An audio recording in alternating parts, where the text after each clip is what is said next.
Let's see.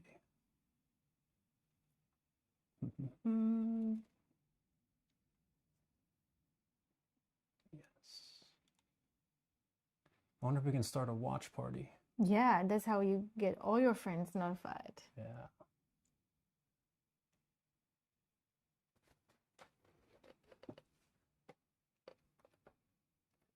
Year in Review is live.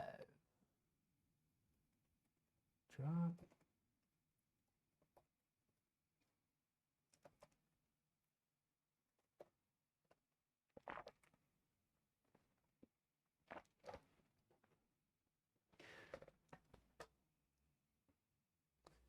Do you want to share my thoughts? share your thoughts? Share your phone as well? But how? You can just find you. Michael is live now. I am. I wonder if it's on Twitter. That's the big if. Yeah, I got a notification. Cool.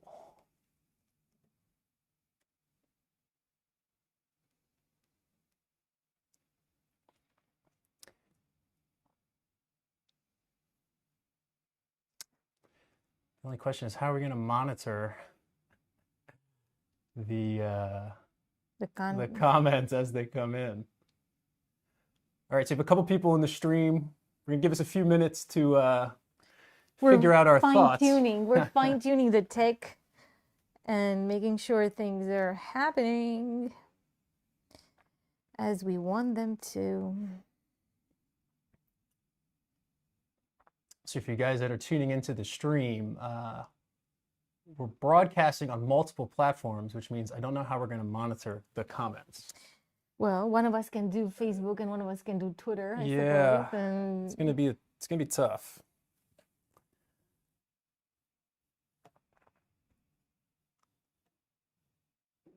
I wonder if I don't have my phone on, would I still be sharing? I guess I would. I want to make a watch party, but I don't know how you do that. Yeah, I can cast on my home television. Yeah? Yeah, look. Cool. For the viewers at home, you guys want to see everything live on your television. Well.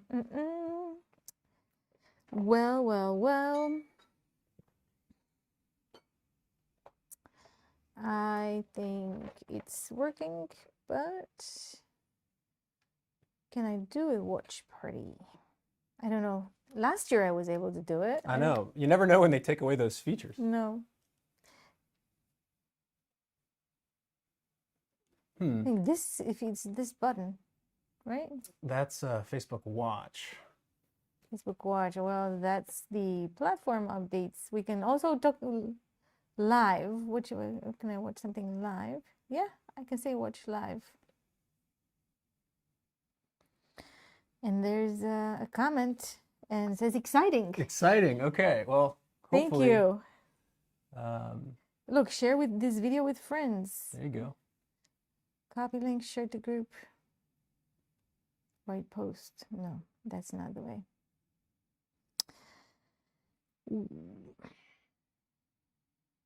Should I share it to Paul Kong? Yeah, why not? They can also just block it.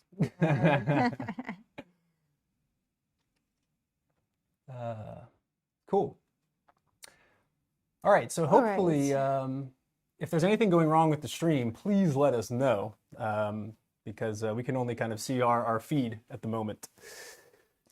It's a bit delayed. Yeah. It's going to be delayed, but I hope it's not too choppy. Yeah. We'll see. We'll see. And we'll try to monitor the comments as you guys drop them in. We will try. Otherwise, this will be out as a podcast, ideally on Sunday. So on that note, shall I kick off the intro? I think so. I think it's time to mark the year in review. All right. Got to go into podcast mode versus live stream mode. Combined. All right.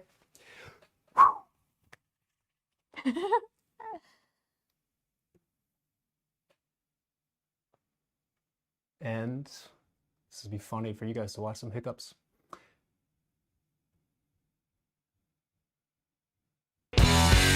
Hey, everybody. Welcome to the Social Media and Politics Podcast, bringing you expert insights into how social media is changing the political game.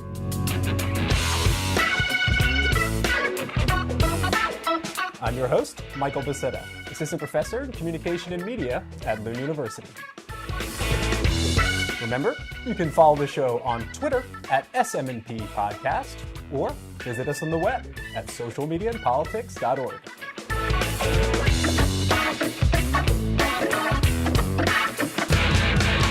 Those beautiful notes, right? Yeah. So here we are for the 5th annual Social Media and Politics Year in Review with Dr. Anna Maria Ducek-Segiston. She's an associate professor in the Department of Strategic Communication at Lund University. Congratulations on the promotion this year. Thank you. Thank you. It hasn't been all bad 2020 after all. No, and we will dive into everything that happened, or at least what we think is interesting, or what we can cram into these next 2 hours. Max. Max, hopefully. On the 5th annual Year in Review. And I thought we would start by going back to the last Year in Review. Yes. Which, do you remember what happened? No, actually, it seems like 2019 was about, in the 19th century. Well, that far ago. We tried to live stream that, and it was a complete disaster. Oh, yes. One of the lights went out. Our audio input got corrupted, so we had to re-record. Oh, yes, that's when you were already in another country. I was back home in the US, and we re-recorded the episode on Zoom. Before Zoom was cool. We were trending, yeah, totally. So we were first adopters of Zoom. Little did we know how much that platform would come into our lives. We should have bought stock in Zoom. I will get to that very shortly. But now those people who are like prescient enough probably are very rich individuals. So I thought it was just funny. I had never used this platform before. It was something that just came as part of Lund University's communications package. Again, Lund University ahead of its game. And man, so the platform has been around for a little while. I'll get into that in a second. Let me explain the format a bit for the listeners. If this is your first year in review. So it's a bit different from the other podcasts we do in that this is going to be basically more informal. And the format is basically both Anna Maria and I have picked out 3 gifts for you, the listeners, that we will unwrap as we move through the episode. And previously, it was kind of like biggest trends in social media and politics in the past year. I think more it's just kind of like what we'd like to talk about or interesting things to bring up. A selection of important for us rather than important for absolutely everyone.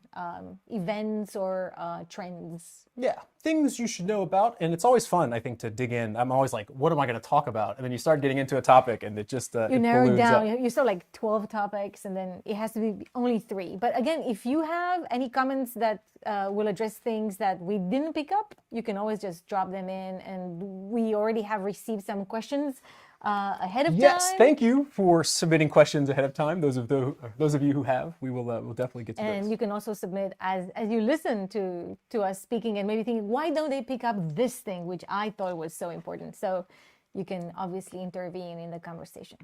Definitely. So this year, I think we did this one year before. We'll start with a couple stocking stuffers, which are mini gifts. Yes. And the first one has to do exactly with Zoom, which, we've all been accustomed to so Some far. earlier than others. Some earlier than others, yes. And basically, what is Zoom, right? Like, where did this platform come from and why is it so successful? It just zoomed into our lives. There it is. So Zoom was founded in 2013 as a video conferencing platform, but always had ambitions to do more. And I mean, it really filled its shoes this year. And so I was thinking, like, why Zoom? Like, why not Skype? Why not Microsoft Teams, which is now a heavy competitor to Zoom? Yeah. So I was digging around, and basically they have this freemium model, right, where you get 40 minutes, I believe it is, free, and then the rest you pay for. And this is obviously it's attractive in terms of cost. Most people just really enjoy that it's easy to use. I think it is quite self-explanatory, quite almost. easy to use. From a technical side, though, this is where things get interesting, is that they're really praised for their ability to keep latency below 150 milliseconds, over which conversations start to become unnatural. And so the way they do this is quite interesting, is that they don't optimize the connection for all devices, which means that they would have to sort of optimize for the lowest device. Yeah. They kind of cut the lowest device out. So if you think about the Zoom calls you've had, someone is kind of getting choppy, it doesn't bring down the whole connection. Yeah. You just kind of like let that person go, right? So it analyzes each device, each operating system, and tunes connections specifically for that device. So that's kind of where it had a bit of advantage. And whatever it is, it's latency or its ease of use, it exploded in the early months of the pandemic, as we all know. So they don't have too much figures that are released, but if we look at their daily downloads, January 2020, which is when We began to have some. I think we did the year in review a couple weeks before that. Yeah. 56,000 daily downloads on Zoom. 56. Nah, it's not really like mind blowing. February 2020, the next month, 1.7 million, and then Oh my goodness. and then March, going into the pandemic, 2.13 million. So you just see basically exponential growth. Very hard. 56 to millions. My Yes. goodness. And it's very hard to get a sense of their daily active users. And they really haven't released much numbers since early in the pandemic. So what we do know is that their peak daily meeting participants, this is not the same as a daily active user because you can be counted multiple times if Yeah. you're in 5 meetings, Yeah, right? which So happened. December 2019, it was about 10 million daily meeting participants, up to in March, when the pandemic started, 200 million, and then April, 300 million. So we're looking at 20x growth on the platform. Mind blowing. And just last couple things in terms of what does this mean for their revenue? They were That's exactly my point earlier on investment. Yes, they were marked as a unicorn, I think in 2015. And so last year at this time, Zoom pulled in 2.2 million in profit. This year, it cleared 198 million in profit. So we're talking profit. Revenue was 777 million, and their stock price going from $65 at the start of the year to as high as $559 in October. As I said. So that's a bit about Zoom. And what's interesting is now the stock price has gone down to about 400 because Competition. competition and vaccine news is bad for Zoom. So kind of interesting to think about. Which is a nice transition, I'd say, to what I was preparing as a stocking stuffer, which is a prequel in the sense for the real gifts coming up soon. But it's thinking out loud, what did the corona pandemic really mean for social media? And I'm going to look at social media in general and then maybe zoom in a little bit more specifically on the political consequence of this. But I think what we can see without any doubt is that for tech overall, this has been a leapfrogging year. Many experts that look at future studies and all this kind of projections were expecting us to be where we are today if we were to ask them last year in 2019, in 10 years from now. So by 2029, should we have reached this level of digitalization of everything? And we're thinking about online shopping, online banking, online teaching, online meeting, like pretty much everything that we have witnessed in our lives becoming moved to the online sector. So it's a 10-year pretty much leapfrogging effect. And that's quite amazing and impressive that it could be done. Like it just accelerated Yeah. because of the pandemic. A lot of the stuff was there, like you were illustrating with Zoom, but this circumstance just accelerated those change. And exactly the same word has been used to describe social media growth, accelerating, right? And that's very much the case for all the platforms. Because small or big, they all have seen an increase of users. And I have some numbers here. I'm just gonna look at that just so that I have this right. Between July and September 2020, an average increase of 2 million users per day were added to social media. So 2 million new users per day. It's incredible in this 3-month period, July to September, which is the largest quarter-on-quarter increase in the history of monitoring social media. Also, like historical levels of overall social media participation. In October of 2020, we have overpassed 50% of the world population being connected to one or several social media channels, which is, again, mind-boggling. This will come back as a theme later in the episode. Yeah, I think this is the part that kind of blows everybody's hair back, right? And altogether, there's a 10% overall across platforms increase in users for social media in general. And that also correlates with increase in screen time. So now I have a question for you. how many hours, again, we're not in minutes, but hours, how many hours on average do you think is spent per day on social media content? Ooh, guess. across all age brackets. This is the total average. We exclude lots of 5. 5 hours. Well, then you're maybe too pessimistic. It's 2.5. 2.5 hours per day we expose ourselves to social media content, which is actually a little bit below TV content, which is 3.5 hours during the pandemic. So overall 5.5 per looking at a screen. Exactly. It's pretty crazy. And of course, this is difficult to separate because sometimes you watch television, but you've been prompted through social media. Or you're doing both at the same time. Or you do both, like the double screen or triple screen, I guess, at this point. But overall, you get the idea. It's an immense amount of time spent online. And we don't even talk about Zoom time, right? Yeah. This is extra, like the meetings and the online teaching for children all ages, and working out via remote trainers and so on, right? So basically, the pandemic has meant an increased activity on the screen. We are glued to the screen, and that has interesting consequences, which I'm not going to go too much into. I wonder what implication this has for eye doctors down the road. That's a good point. Yeah. Boom in business. So if you're going into college now, go into ophthalmology. Yes, if this trend will continue, which is another big futuristic thing, right?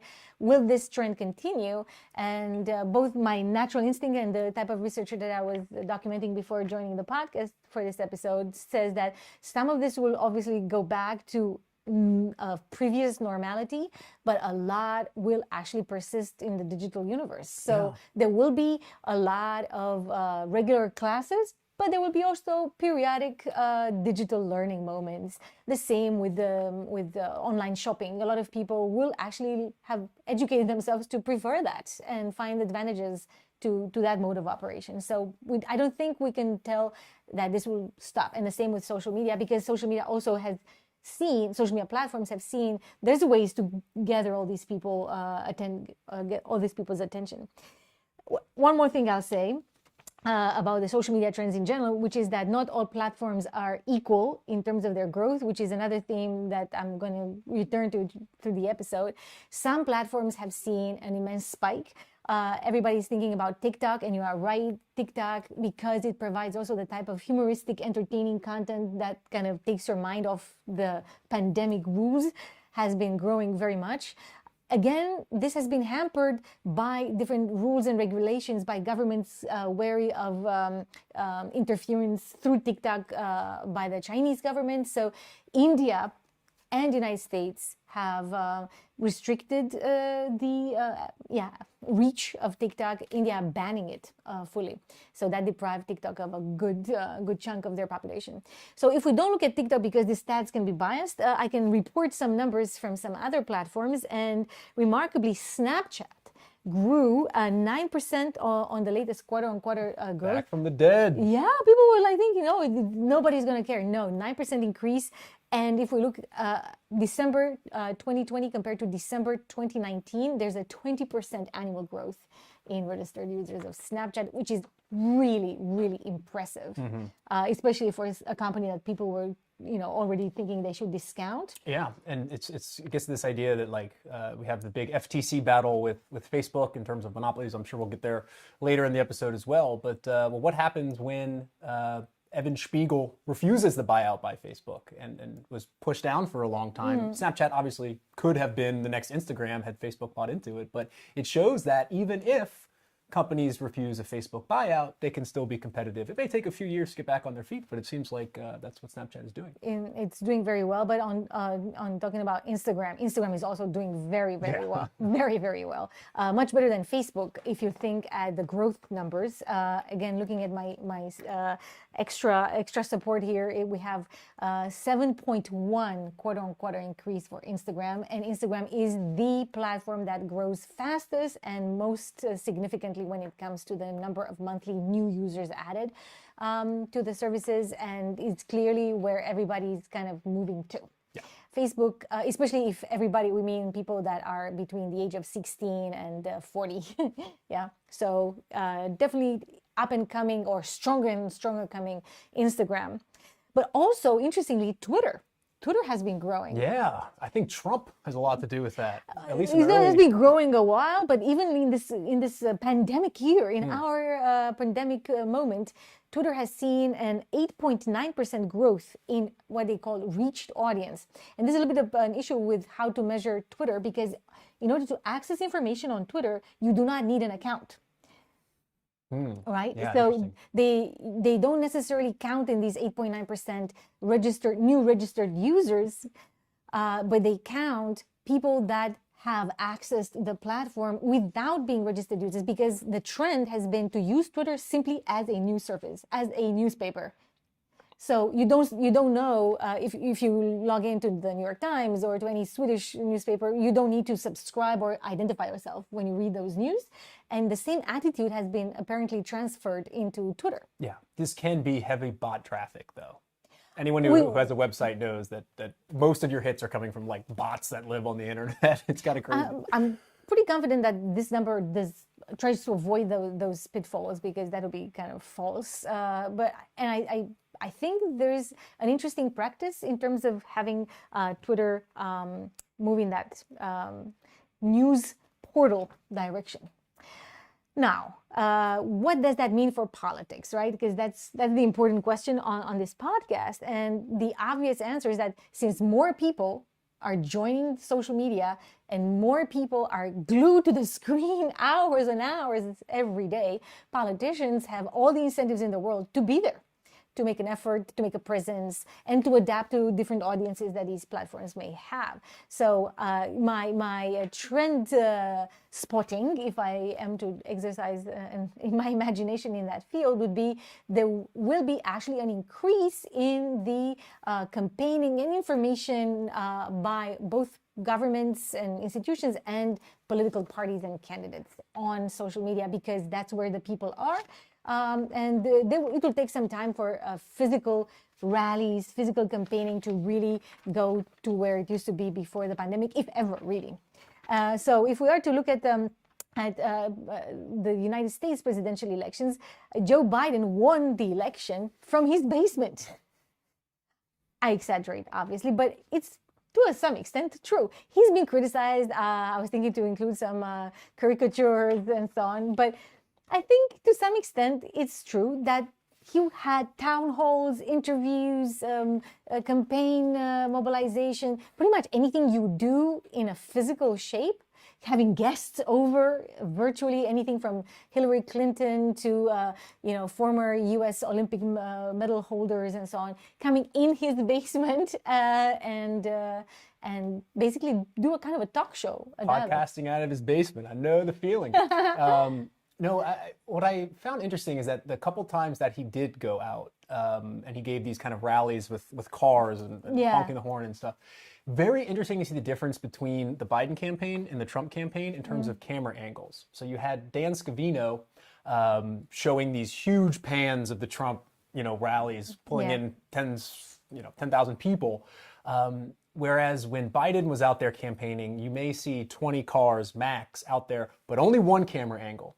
They never panned the audience. And that was kind of a weird contrast to see that they really kept that presentation. When he was out of the basement, so to say, it was very tightly controlled in terms of what the audience was allowed to see.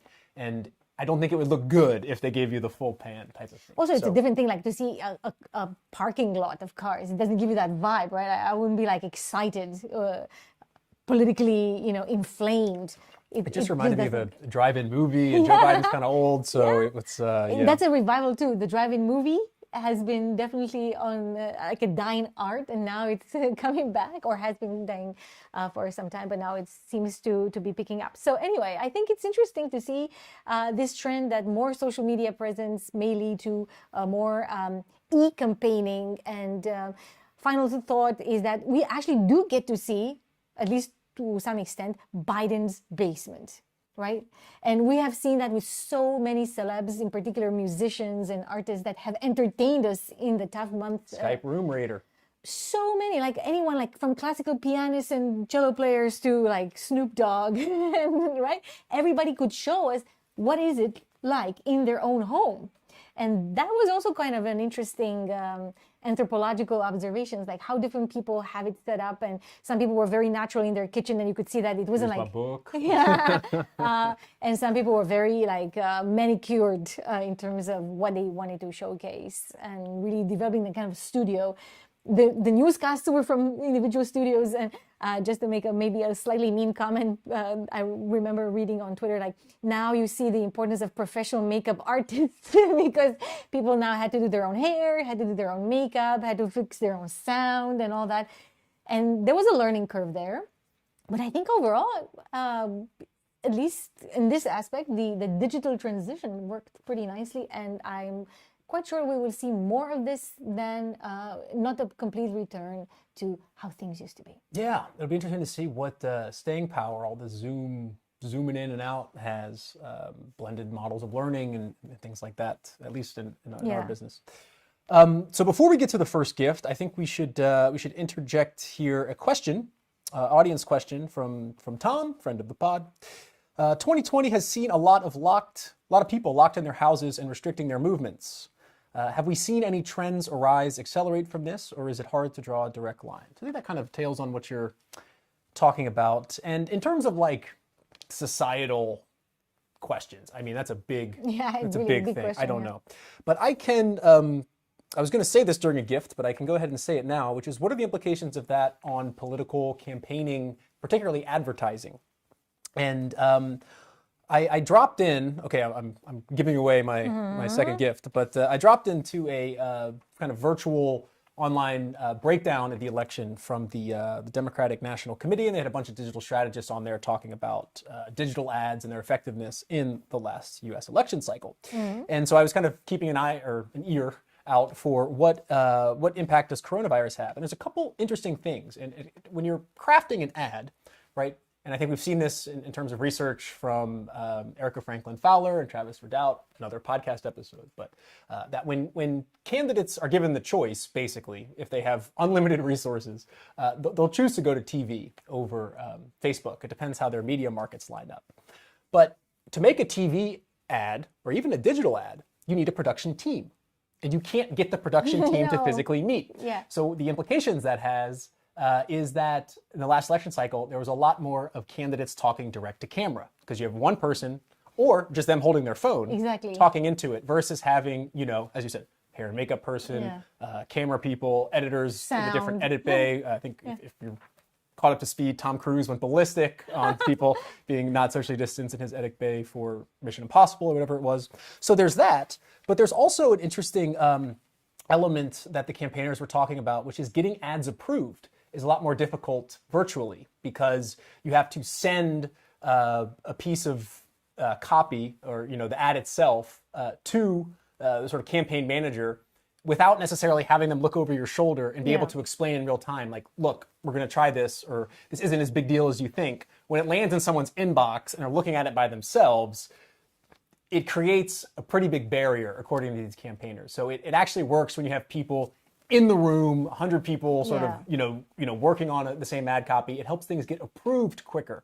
So what we've seen in this election cycle, because of Corona and people staying in their homes, is more direct-to-camera ads and more trouble for campaigners in terms of getting digital ads approved and getting it out there. And that's especially important if you're trying to fundraise off an event, for example.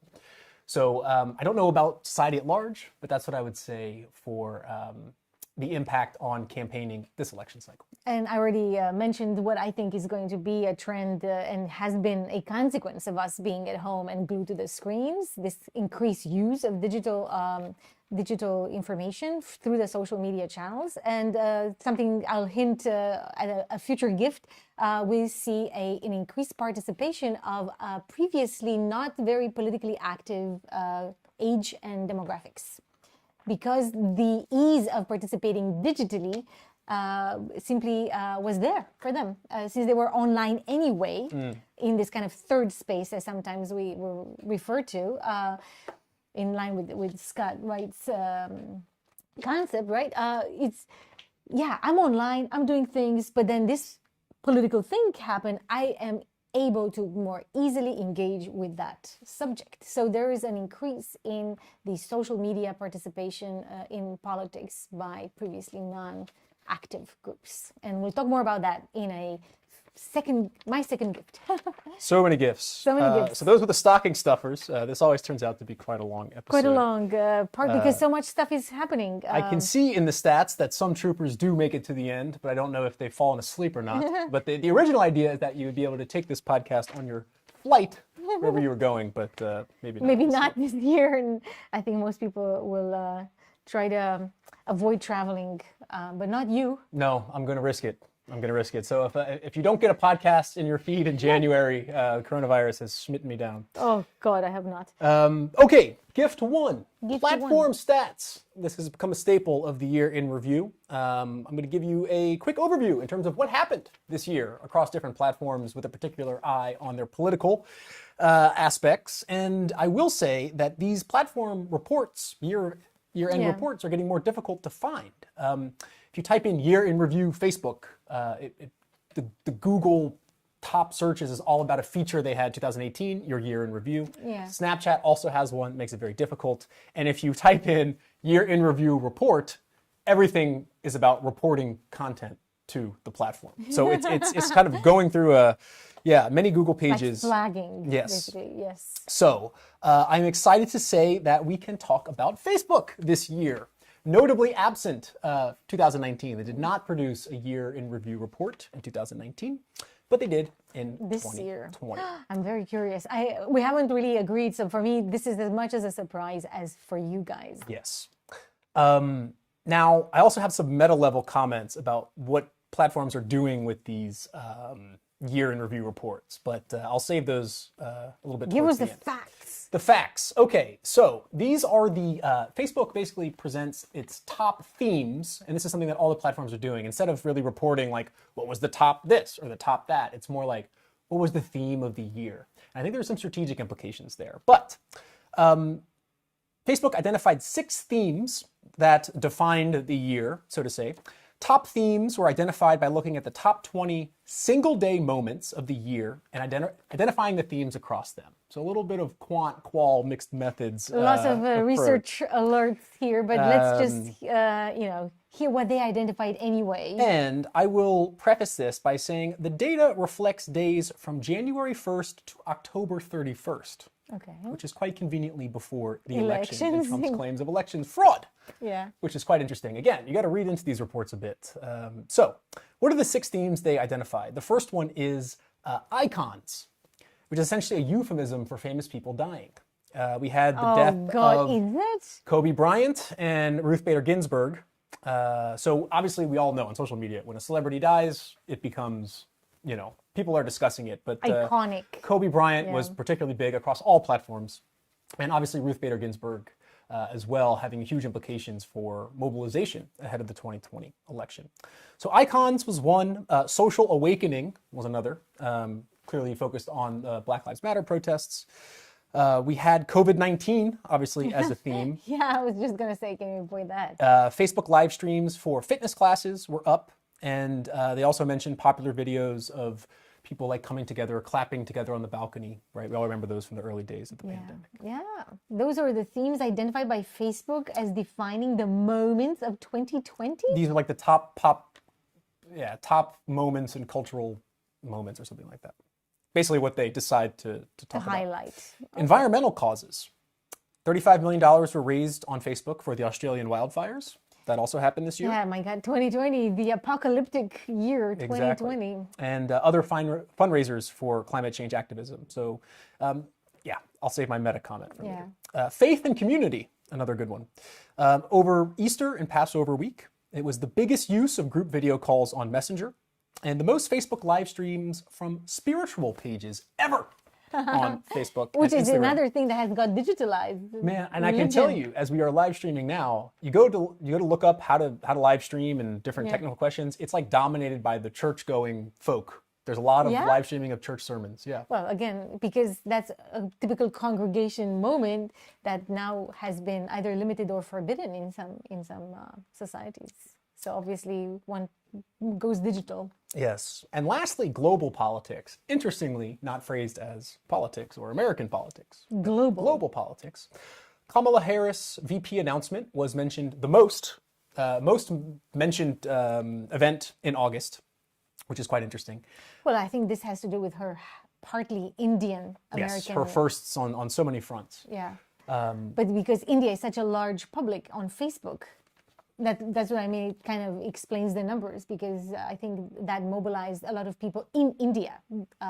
They had a connection with this future at the time important figure in American politics. So I think that kind of explains the jump in popularity of that announcement. Yes. Also on global politics, nearly all adult Americans were exposed to the Voting Information Center on Facebook and Instagram. Nearly all. Yeah. Providing information on how to vote and voting deadlines. So again, I'll save my comment for after. Interestingly, the U.S. strike on Qasem Soleimani was the top 5 moment discussed all year out of these 20. So the sort of Iranian military general that was stricken down. So again, the dates this year, or the first chronologically, because another one got stricken just recently. So Iranians are not doing well on that front. No, definitely not. So I think it's really interesting first that they stopped their data collection before the election and all the claims around. They did not stop their data collection. They stopped their data presentation. Reporting, exactly. But what I think is interesting is that you can really tell, what are these year-end reports doing? They used to be, what is the most talked about, what is the most shared in terms of quantitative metrics. Now it's becoming a bit more interpretive, and you can definitely tell when you look at Facebook and Instagrams that they are using it to highlight the success of their products. So we can. It's a marketing. Yeah. So we can see that the Faith and Community Easter weekend being the biggest use of group video calls on Messenger. Most Facebook live streams from churches. The Instagram one was full of how many people purchased something or listened to reels, right? So these are becoming more of marketing opportunities rather than necessarily. Which doesn't mean to say that they're wrong. I'm sure these were really very, very important in terms of the quantitative elements to it, but to present this over others because we don't have a quantitative factor to accompany that, it's a could be questionable, let's say. Yes. So Kobe Bryant, he takes the cake for most discussed moment overall. So Icons was the leading one. And that was early, very early in the year. So it's quite interesting that it still kept that position. I mean, it was huge. And we'll also see that on other platforms as well. Briefly, in terms of top pop culture moments, were things like Michael Jackson, Tiger King dominated across platforms. Show about, I don't know, some tigers and crazy people. It was popular. But I didn't watch it. Mention it, yes. No Ariana Grande or Selena Gomez featuring in on any platform this year, unfortunately. That's been a recurring battle. Exactly. That seems to be... I was looking forward to this, but it has not made it to the top. No, but I can see that Miss Grande is consistently among the top listen artists among people who stream this podcast on Spotify, as well as Taylor Swift, the Beatles, and Miley Cyrus. So congratulations. We do not have the same music interests, but maybe interests along other lines. Exactly. So that is the Facebook year in review. And actually, I'm not going to do Instagram because there was nothing really political happening. Well, this is where you and I may have different takes on stuff. So we bring an element of surprise, both to you, I suppose, and to the audience of the podcast. So, yes, Twitter now. Yes, Twitter. I'm just going to kind of run through it because I think, like a lot of research, we end up spending so much time talking about Twitter, but they do give a very, it still very much is, here's the top most retweeted and like things, which is interesting. So this, their report was called Spending 2020 Together on Twitter. And I think they are really entitled to say that as well, because people were really, refreshing their feed and waiting for all sorts of news about Corona. Doom scrolling. Or about political events. So I think we did spend a lot of time together with Twitter this year. So the winner for the most liked and retweeted tweet I'm so this excited year to has hear nothing this. to do with chicken nuggets, but the passing of Chadwick Boseman, the Black Panther. It fits with the icons. It's the Icons theme, exactly. So that had 7.6 million likes, 2.3 million retweets. We should note that the caveat is these are tweets that do not promise prizes in exchange for Yeah, tweets and these are retweets, like honest. that Japanese billionaire from a few years ago. So let's see, what else was top retweeted? Something with BTS. Also, you think it's not political, but I will come and comment on this in just moments. So don't give up on listening, because there's something about BTS that can be actually very political. I didn't even click play on this video. Another one was a caption of a chyron from Don Lemon saying that there are two deadly viruses killing Americans, COVID-19 and racism. That was a very popular retweet. That was one of the most retweeted. This video of a hand sock puppet eating cars, quarantine day 6 in the pandemic. I liked this personally. I thought it was hilarious. So it was like kind of, once lockdowns were starting, people doing these crazy videos to pass the time. Which is a general trend. I think we know already from philosophy and so on, but it has been actually verified even in the digital age that constrains faster creativity. There's been a lot of creative effort put by both, confirmed established artists and regular people who either discover their humoristic sense or their musical talents or lots of things that they didn't know they had it in them, so to say, and could share this user-generated content very, very wildly. So I like that sock puppet, and it's a game that is very easy to play. Yeah, that was so funny. And again, I think it was really kind of new it was like when the pandemic kicked off. So it was kind of like, what are we going to do? And here's this guy munching on cars as they move along. Okay, so continuing moving down the list. This is great. This is interesting. So this was a tweet from the comedian Andy Milonakis when there was the SpaceX flight to the ISS, the International Space Station. And he wrote a tweet, "Congratulations to the astronauts that left Earth today. Good choice." I think this was right when the George Floyd protests started kicking off. And what's interesting about this tweet is it has no video, no photo. It was a text-only tweet that made it into the top list. Tweets. Humor and sarcasm. Yeah. Exactly. So most liked. Again, the passing of Chadwick Boseman from his official account was most liked and retweeted, but also among them was Barack Obama's tribute to Kobe Bryant on Twitter. So again, fitting in with the theme of icons. Kamala Harris's video calling to congratulate Joe Biden, which is interesting because it happened, in November and made the top liked, which is kind of interesting to think about. And something that fits with the Christmas theme was Macaulay Culkin. Oh my God, Home Alone. Home Alone. Again. he tweets, "Hey guys, want to feel old? I'm 40. You're welcome." Oh my God, he's 40. That one bringing in 3.3 million likes. Oh my goodness, yes, that does have that effect on one. So interesting. I think we see the icons. We see a little bit more political than Facebook, which is kind of borne out by a lot. I like the humor element. Yeah, of course. Yeah. Humor still can be top like, even going back to the chicken nuggets, Wendy's nuggets guy. And if we look at the top most tweeted about people worldwide, we see Donald Trump, no surprise, Joe Biden, George Floyd, who didn't appear to be on Twitter, which is quite interesting, Kobe Bryant, Barack Obama. I'm trying to allow you to see. I do not know who. I can't see. I should have printed this out. I normally wear glasses, so I cannot see this either. Yeah, Narendra Modi. But I think what's interesting is that Kanye West makes it. And so what I wanted to say about this list is that it's filled with politicians.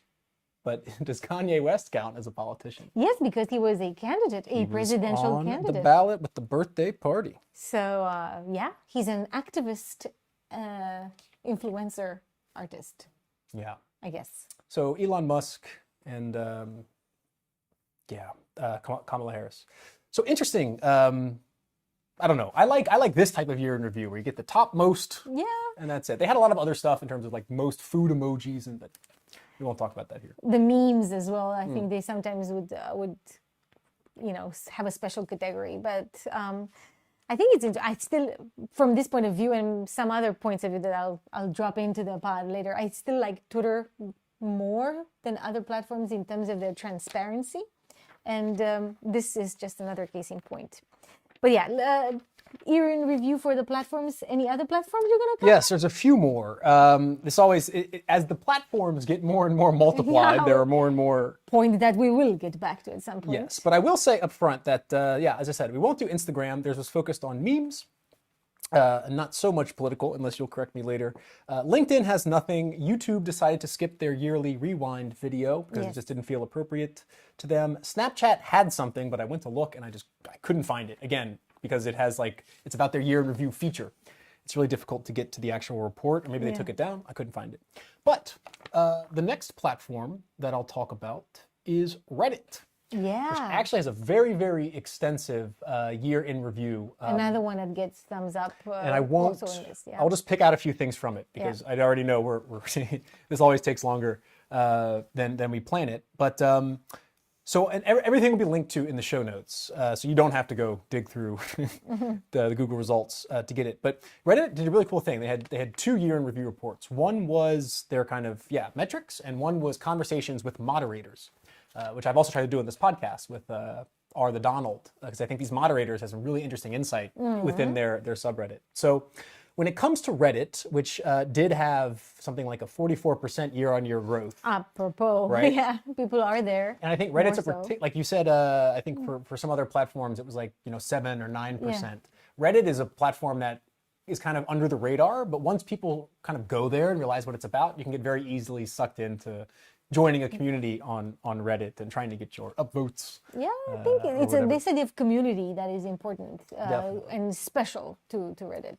So in terms of COVID, right? COVID dominates all the platforms. 50.2 million mentions of COVID-19 or coronavirus across the platform. And there's an interesting story about the coronavirus subreddit. There is a coronavirus subreddit. There's a coronavirus subreddit, but in the beginning, there were 2 subreddits. There was r China flu and r coronavirus. And according to one of the moderators of that sub, they were moderating basically both of them. Same people? The same person was moderating it and said originally r China flu was the more strict sciencey one and r coronavirus was the memes. Speculative, yeah. And then they actually petitioned Reddit to switch the 2 so that the name of the virus was the one that they would be using for promoting science on the platform. So they decided as a mod team, so the mods of one and the other got together and they had what was called the swappening, where they swapped the subreddit's goals. So they didn't actually swap the content, but they basically rebranded it with some promotional help from Reddit and went from 250,000 subscribers to 800,000 for the coronavirus subreddit in one day. Wow. Which is kind of interesting little slice of trivia. And very interesting work that moderators do. So you can see the effect of moderation on such forum-like platforms. Definitely. So moving outside of coronavirus, some things I thought were interesting. We had almost a 10,000 year-over-year activity increase in Black Lives Matter. Activity is measured as number of submissions plus comments, just so you know. And a 40% year-over-year activity increase in our politics. Unemployment had a almost 50,000% year-over-year increase in activity. No. So I wonder Is that true? Yes. So I wonder to what extent these increases in activity metrics can be seen as some type of public opinion pulse. Interest measure, definitely. You can see that. Wow. Yeah. So sad too. So sad. Yeah.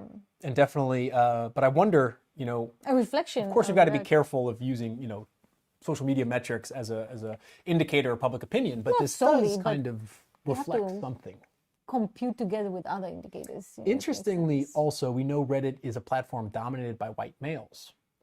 So you see, some increase in Black Lives Matter, that could be trolls, right? But when you see our unemployment increase so much, okay, there's probably a small subreddit before, but I think these statistics are probably skewed towards young middle-aged white males, and you can really hone in on what's happening to that demographic. Okay, clearly becoming unemployed.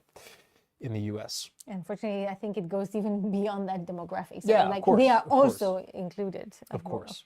So in terms of politics, most discussed election topics in our politics were number 1, Supreme Court, number 2, COVID-19, Yeah. mail-in voting, checking voter registration, and the Electoral College. There was also another report for UK politics, which was dominated by Brexit, COVID, no Boris kidding. Johnson, pretty standard.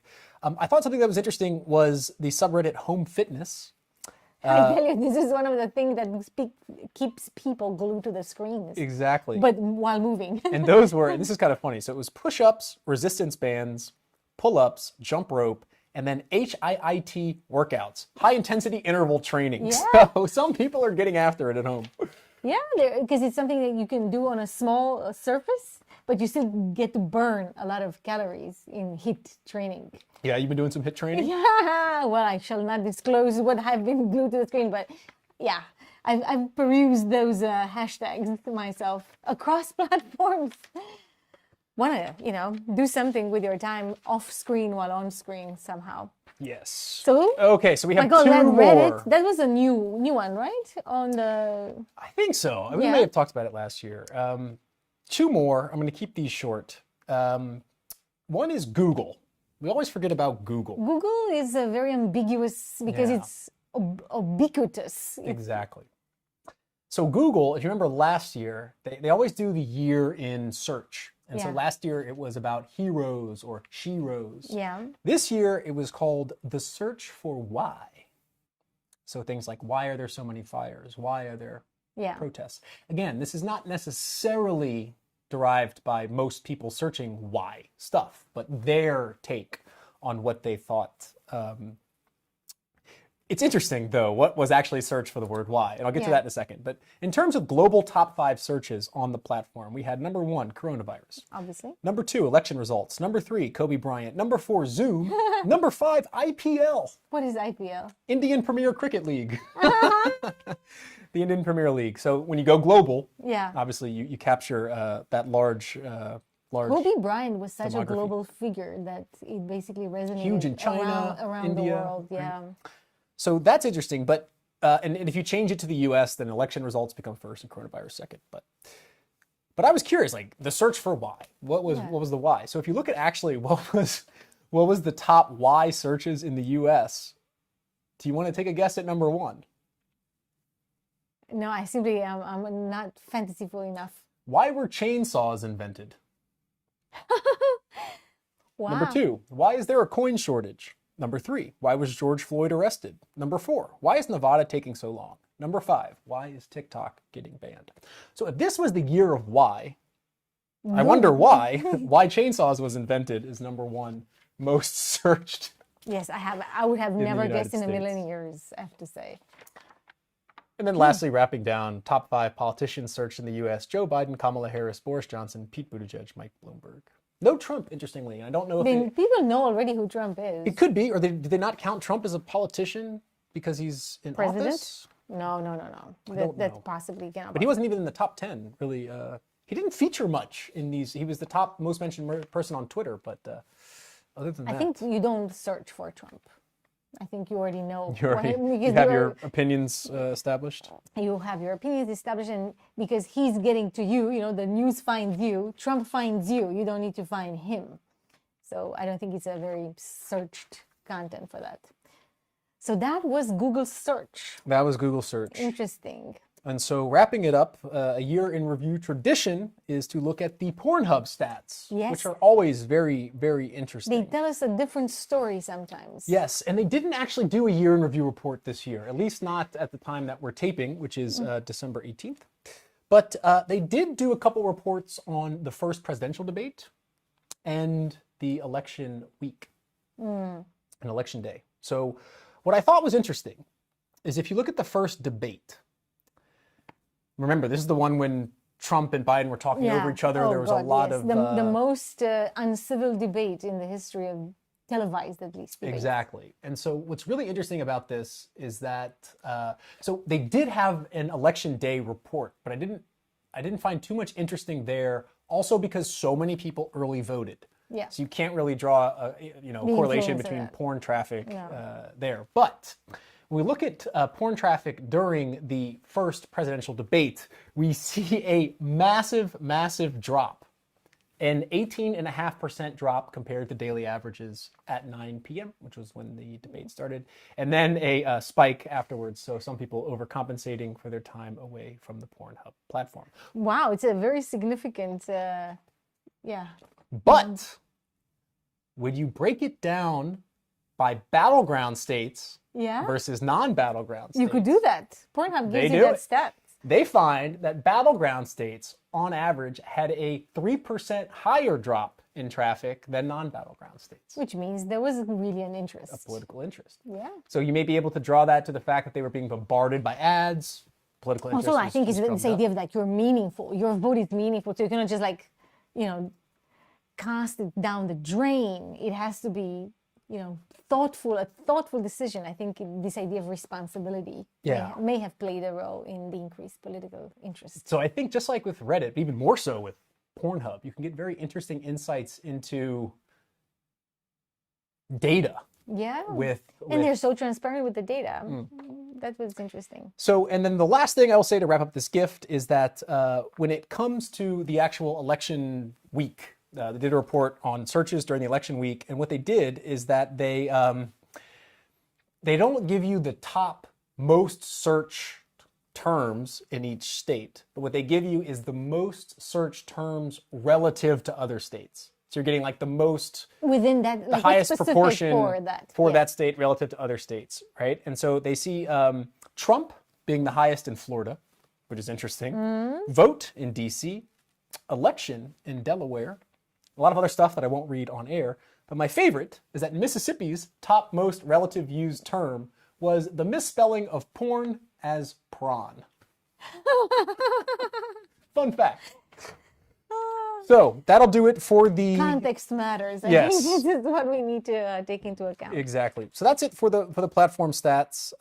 Again, it gets longer and longer every year as there are more platforms, and that's not even with All the LinkedIn, new ones. Instagram, TikTok, Gab, Parler, Parler, blah, blah, blah, yeah. blah. So many. So Telegram, yeah. Whew, just thinking about all this complexity. But we're trying to simplify here, even though it seems that we're actually not simplifying. We are, because 2020 has been a very rich year, both in terms of politics, as traditionally expected with some elections and the Brexit talks, and also because of the coronavirus and the uprising of everything that we used to take for granted. I think the most interesting thing for me is reading a bit beyond the reports and trying to think, what are these reports doing? And it's very clear from Facebook and Instagram that it's drumming up how many, they'll pick one point in the year when their product was successful, and then they'll shine a light on that and then connect it to some sort of, as it was, churches or people coming together over Thanksgiving or whatever it is. They'll try to say like, this is, look at what our Meaningful. platform does. And I think it's interesting to see, I don't think it's necessarily wrong. I just think it's an interesting marketing tool to use these year in review platforms as. Yes, I think so. I think we would probably prefer, as scientists, more transparency in these numbers, but that's a call we make very often, I think. So this is just another opportunity to reiterate that desire to know more about the numbers behind these statements. Mm-hmm. But that being done, what's next on the schedule? Next is your gift, your first gift. Am I ready? Am I ready to talk about my first gift? And my first gift ties into the platform reports to some extent, because it's something that defines the social media engagement that I was referring to earlier, and that is activism. So I will present just some numbers again, and afterwards a brief interpretation of what these numbers mean. And one of the interesting numbers that emerges from research done particularly in the United States, as a lot of these social media research actually is, and connecting a little bit to Tom's first question, is the effect of social media on persuasion. And according to Pew, 23% of users in the United States say that social media led them to change their views on issues. 23%. 23%. They were persuaded to change opinion, which I think is so huge. One of the issues that apparently was very affected by this swing was racism and Black Lives Matter.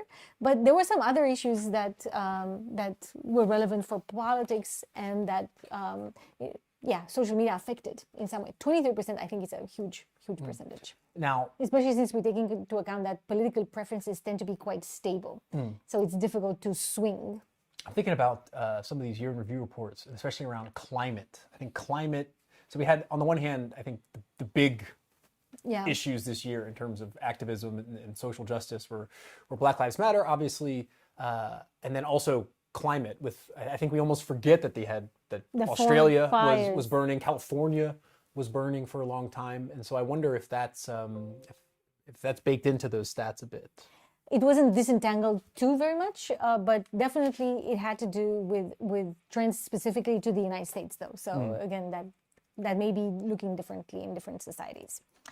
Another research that comes out of Tufts University in Massachusetts looks at social media as a source of information.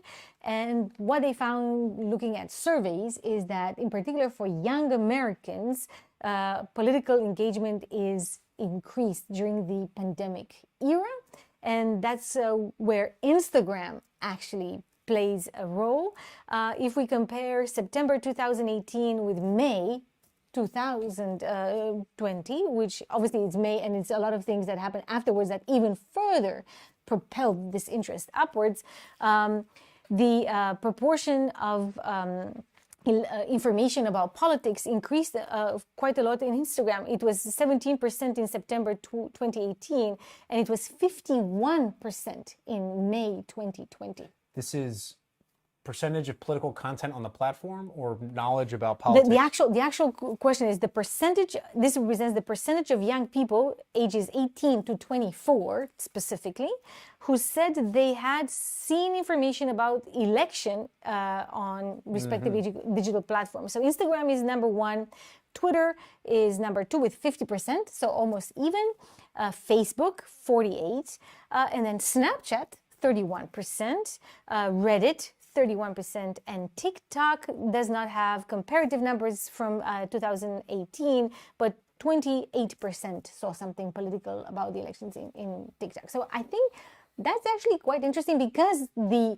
impression which you confirmed when thinking about Instagram is that it is a place for lots of things, culture, even commerce, but not for politics. And for a section of a population, Instagram is actually about politics. And that research that I referred to, again, coming from a program called Circle at Tufts, goes deeper and analyzes which segments of the youth were mobilized. I will just say in summary that what was particularly significant for people that were previously unengaged with politics, that they felt empowered to express an opinion on Instagram. So not only were they consuming this information, like these numbers that I quoted refer to, but also that they themselves felt that they could comment in a way that made sense to them. They felt empowered. They should do something about politics. They should mobilize, should express an opinion, should post an image in solidarity, for example, Black Lives Matter being a driver of that. Yeah, it makes you think. I'm thinking about participatory versus deliberative democracy, right? And there was a lot of talk about, when Trump got elected, it would be like, there will be PhDs for the rest of the century talking about, trying to explain Trump's victory. And I wonder if this election is also part of that phenomenon, right? This was a Joe Biden candidate campaigning largely in the basement, as we talked about. Yeah. Essentially a political establishment pick. And I wonder to what extent these trends are A, a result of coronavirus, B, a result of Trump, C, a result of all the protests that were Social, going on. I mean, it's yeah. almost a superstorm of participation, and we saw that with an unprecedentedly high voter turnout. So that's activism, and that's Interesting. specifically for the US. But there's a lot more information that everyone has talked about in terms of the Black Lives Matter. And I thought that I wanted to bring to the podcast a slightly different perspective. So while still talking about activism, I wanted to move to some other contexts. And one maybe important context is Belarus. I'm not sure how much interest the listeners of the podcast currently have, but they should maybe pay more attention to what's happening in Belarus as a case of social media supported activism. In August of this year, there was an election that was entirely rigged. Everybody is in agreement that Lukashenko, the dictator of the country for the past 25 years or so, claimed to be the winner when in fact the winner was the opposition representative, a teacher, a 39 or 37 or 39 years old. Now I forgot exactly how old she is, but relatively young teacher called Svetlana Tikhanovskaya, please excuse my poor pronunciation, who apparently took home the popular vote. However, Lukashenko did not allow her to win. She was sent in exile in the neighboring Lithuania. And as a consequence, massive protests ensued. However, and that's the marker of this dictatorship, the protesters were met with extreme police violence. Really extreme is the word, torture, nothing short but of torture. So there was a huge impetus to try to organize in some way to cheat the police so that you can still express your criticism towards the dictator, but also trying to survive, like not get beaten or even murdered, as this has been the case. So one important actor in this has been a social medium that is largely relegated to this secrecy or encrypted message platform, in that Telegram. So Telegram has been the primary organizing platform for Belarus protests. So obviously that meant establishing meeting grounds, planning flash mobs, planning actions, choosing slogans, avoiding also the police, but also very interestingly establishing parallel news channel. Let's quick mic check. quick tech. You good? All right. So let me just check again my numbers. We look at a channel which is called Nekta, if in my pronunciation, that has currently, if my numbers are correct, 2.1 million subscribers in a country with about 9.4 million people. This is subscribers to what? To the news channel that is a Telegram news channel. Within Telegram. Okay. So Telegram is organized in channels. So it's 1/5 of the country, essentially. Yes, it's huge. It's really like this, the unofficial television where people put their own documentation of police abuse, of platform for change proposals, politician statements, international support. Basically, everything that is important to know happens through Nekta. They have a live channel, so obviously sending and trying to document police brutality and the regime abuse, but also like a more typical TV channel. And there's a third Telegram channel called Belarus of the Brain. And all of these have been essential in mobilizing people, informing people, and keeping the protests going, which is amazing in a country that has not a tradition of popular uprising. Since the August election, there has been every day massive protests despite amazing police brutality.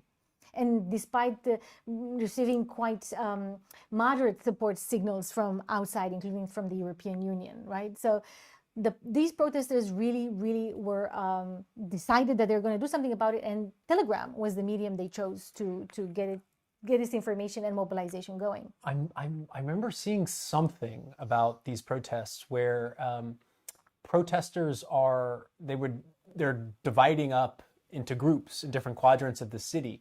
And I forget the exact reason for that. Obviously, to spread the police resources around, but I think it also had something to do with the networks shutting down. I don't that- remember exactly that they the couldn't kind story. of block them, but could be wrong on that. But it is definitely signifying the power of social media in promoting democracy. So, of course, we've been criticizing social media for many things, including the rise of radical forces. But in the case of contexts where democracy is lacking, like Belarus, this is definitely a force. And I just want to say as a side fact that the main or the expected opponent for Mr. Lukashenko was Svetlana Tikhanovskaya's husband, who was promptly arrested before the electoral campaign started. And he was known to be an oppositional figure because he started a YouTube channel way back in 2015 or maybe even earlier, where he criticized the regime. And the founder of the Telegram channel Nekta was also a blogger and YouTuber who is living currently in Poland in exile. So there's the activism connection. Is there an active? I mean, if you wanted to oppose the regime, you had basically to embrace alternative news channels like YouTube and like Telegram. And I will wrap up my global perspective of activism by moving yet again, switching continents, and moving all the way to Asia, and more specifically to Thailand. And the interesting part here, especially in light of what you were saying before about being BTS being one of the most shared band or public personality on Twitter, is that in a very surprising move, I would say, K-pop plays a role in Thai politics. Did you expect that? I mean, I don't know. They're all over the place. Well, I personally did not expect this because I have no idea what I K-pop wasn't. is. I know it's Korean pop, but It's a certain kind of music that has a lot of fans, obviously, in Thailand. And you think, what has that to do with politics whatsoever? Well, the K-pop fans are known to be very well organized. They have networks that cooperate nationally and internationally. And what happened in Thailand is that there's a long context. I'm not going to describe it too much, but there's been quite an uprising against the corruption of the government in power and the privileges that the royal house has legally. yeah, it's a new king, I think. No, it's not really a new king. He's an older king, but his grip on power Yeah, has he's increasingly making become... more and more power grabs. And I think Exactly. I heard something on The Economist about it, that he's trying to de-link the monarchy's wealth from being linked to the people, to basically consolidating that Yes. wealth to And his own basically, name. to criticize the king is a lèse-majesté crime, which means that it can even lead to capital punishment or life imprisonment, something extreme. Anyway, so there's a larger context of particularly connected to anti-corruption protests, but also anti-monarchy protests and pro-democracy protests in Thailand. The interesting part and the connection to social media is that Twitter was the platform in which these young, particular students, young, in particular female students, started the social movement that still goes on as we speak. A K-pop fan, member of a K-pop network of fans, started a donation campaign on Twitter using the same channels that they normally K-pop fans use to build special billboards to honor their inspiration and idols. What kind of billboards? Like highway billboards? I don't know if maybe no, I don't have a picture for this. There's a as a group you can. How can I say that? You can order a billboard that says, "I love you so much, Jimin," who is one member of the BTS. So they are used to basically crowdfund such billboards. And the same system has now been used to crowdfund protesters' help.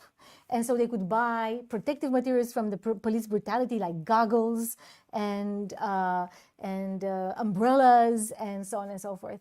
So that was one primary use of K-pop, the fact that the fans were already connected. So they activated their networks for a different purpose, from, fandom to political activism. And that obviously later on spread quite quite a lot. I think I'm having some numbers here. The young Thai woman who started this protest gathered $25,000 in 9 hours to support pro-democracy protests. And this is in a country where a dollar is weighting quite a Yeah. lot. So $25,000 is significant. The baht, right? That's the Thai currency. Baht. Yeah. Baht. I don't know exactly how to pronounce it.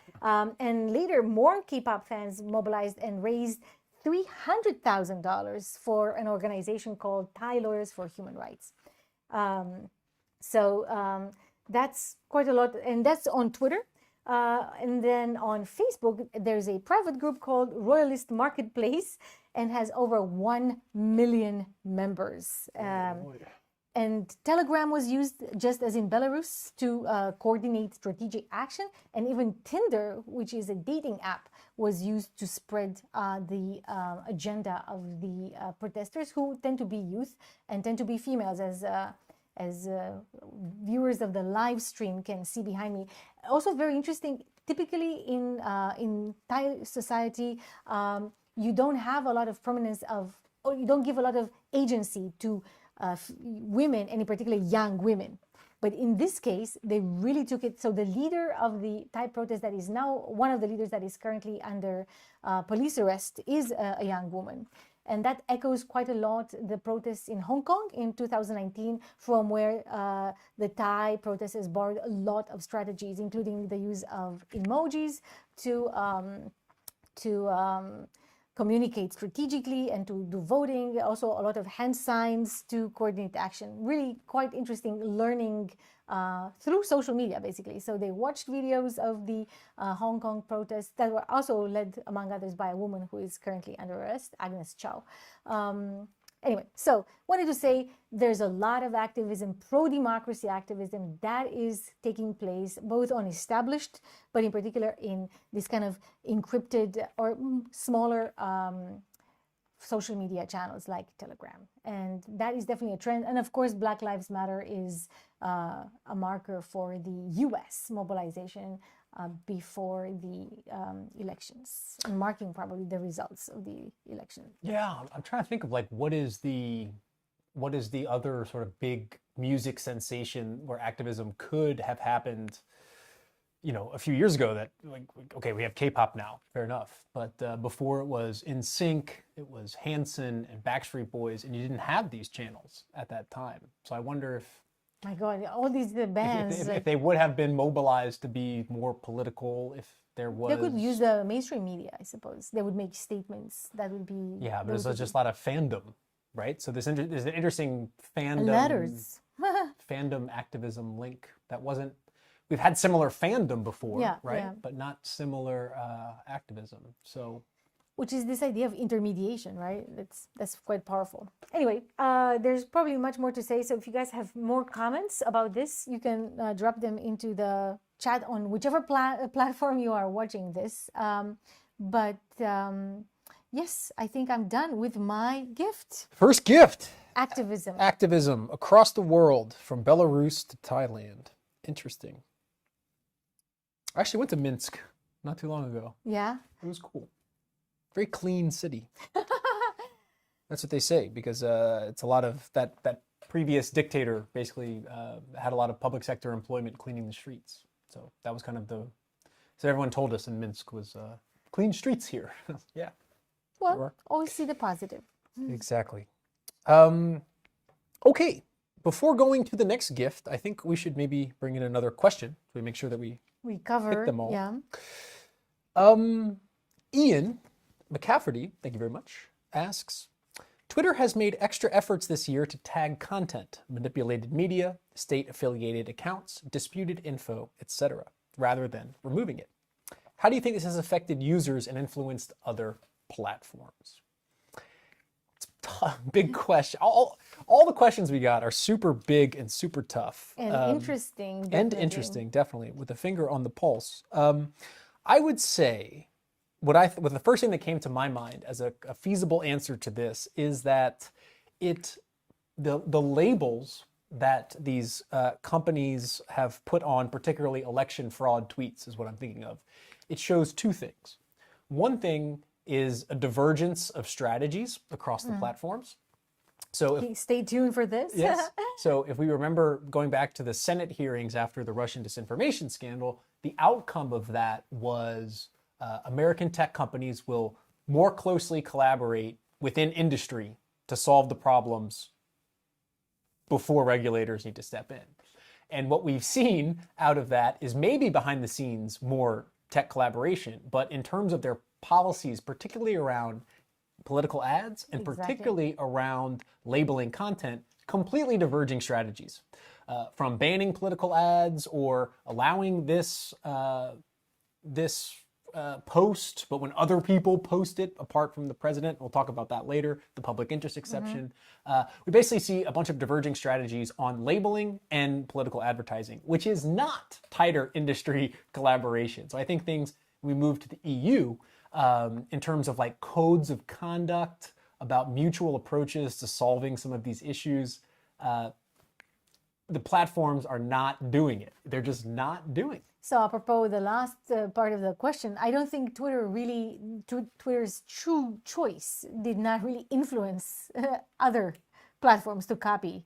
It was actually an argument for Twitter standing out in this diversity of options and maybe gaining some form of clout as being the ones most keen to fighting disinformation. I think Twitter sees I think this is been going on for some time, where Twitter sees an opening to, when all the eyes are on Facebook, to become more transparent in their operation. Look at their reports as well and all that. Exactly. So I think that's point one. Point two, in terms of how it's affected users, is this really makes this type of flagging content politicized. Yes. So when Facebook or Twitter starts to flag content, it can easily be turned into a political issue about censorship. So we saw this with Ted Cruz and Jack Dorsey facing off, right? About Section 230. The congressional hearing was about Section 230, but what got played out of that was Ted Cruz getting a chance to fire at Jack Dorsey and saying, you do censorship, which was really not about Section 230 at all. So what I think the adverse effect of these labels, particularly because they're not unified across the different platforms, and because each platform decides, is that it feeds into discourses around censorship, and it feeds into conspiracy theories and all sorts of things. So that would be my answer to how it affects users. And in terms of influencing other platforms, there's just no concerted strategy, which I think there should be. I mean, in a sense, it makes it harder to label them as one entity, like you are a utility, because you're all taking different approaches in some sense. But that's maybe another topic.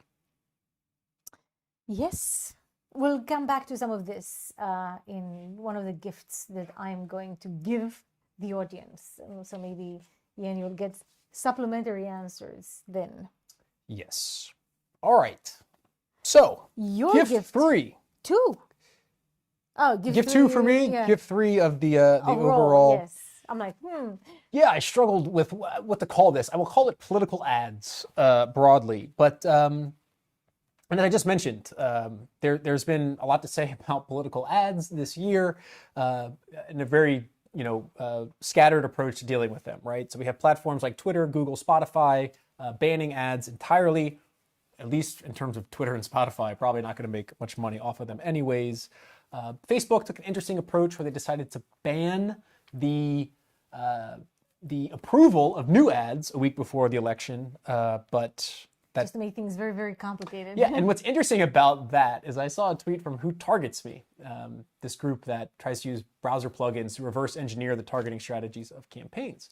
And they were publishing, and I'm sure that other campaigns were doing this as well, is that once you basically say what you're going to post on Facebook in the week up before an election, then other campaigns can go in the ad library and see what those strategies are going to be. So it's an easy way to reverse engineer those strategies. And so it was just, I think Facebook put a pretty big pause not just on the approval of new ads, but in terms of getting data out of their API. I tried doing that the week before the election. It was really sketchy. I don't think people really thought about the fact that once you have all the ads sort of public that are going to run the week before the election, there's going to be a huge amount of opposition research into what your opponent is doing. Yeah, exactly. So that was a bit of a it did not fumble. work as planned. Let's No. put it this way. It did not. But I'm going to keep the focus on ads to a digital event that I basically just saw a link on Twitter, and it was the Democratic National Committee's breakdown of the election in terms of digital, which obviously played a huge role in this election. And so I thought I'd share some insights from two calls that I joined. Again, it was sort of open to the public in a sense that it wouldn't be before, right? This is usually a The very Zoom sort of high-paying effect. event, but it was just free on Zoom if you registered. And so the first session I attended was called Blowing Up the Death Star, Digital Ads in the 2020 Cycle. Oh, I love the name. Which sounds so cool, but the session actually wasn't that interesting, unfortunately. Although there were a couple prior podcast guests in there, which was fun to see.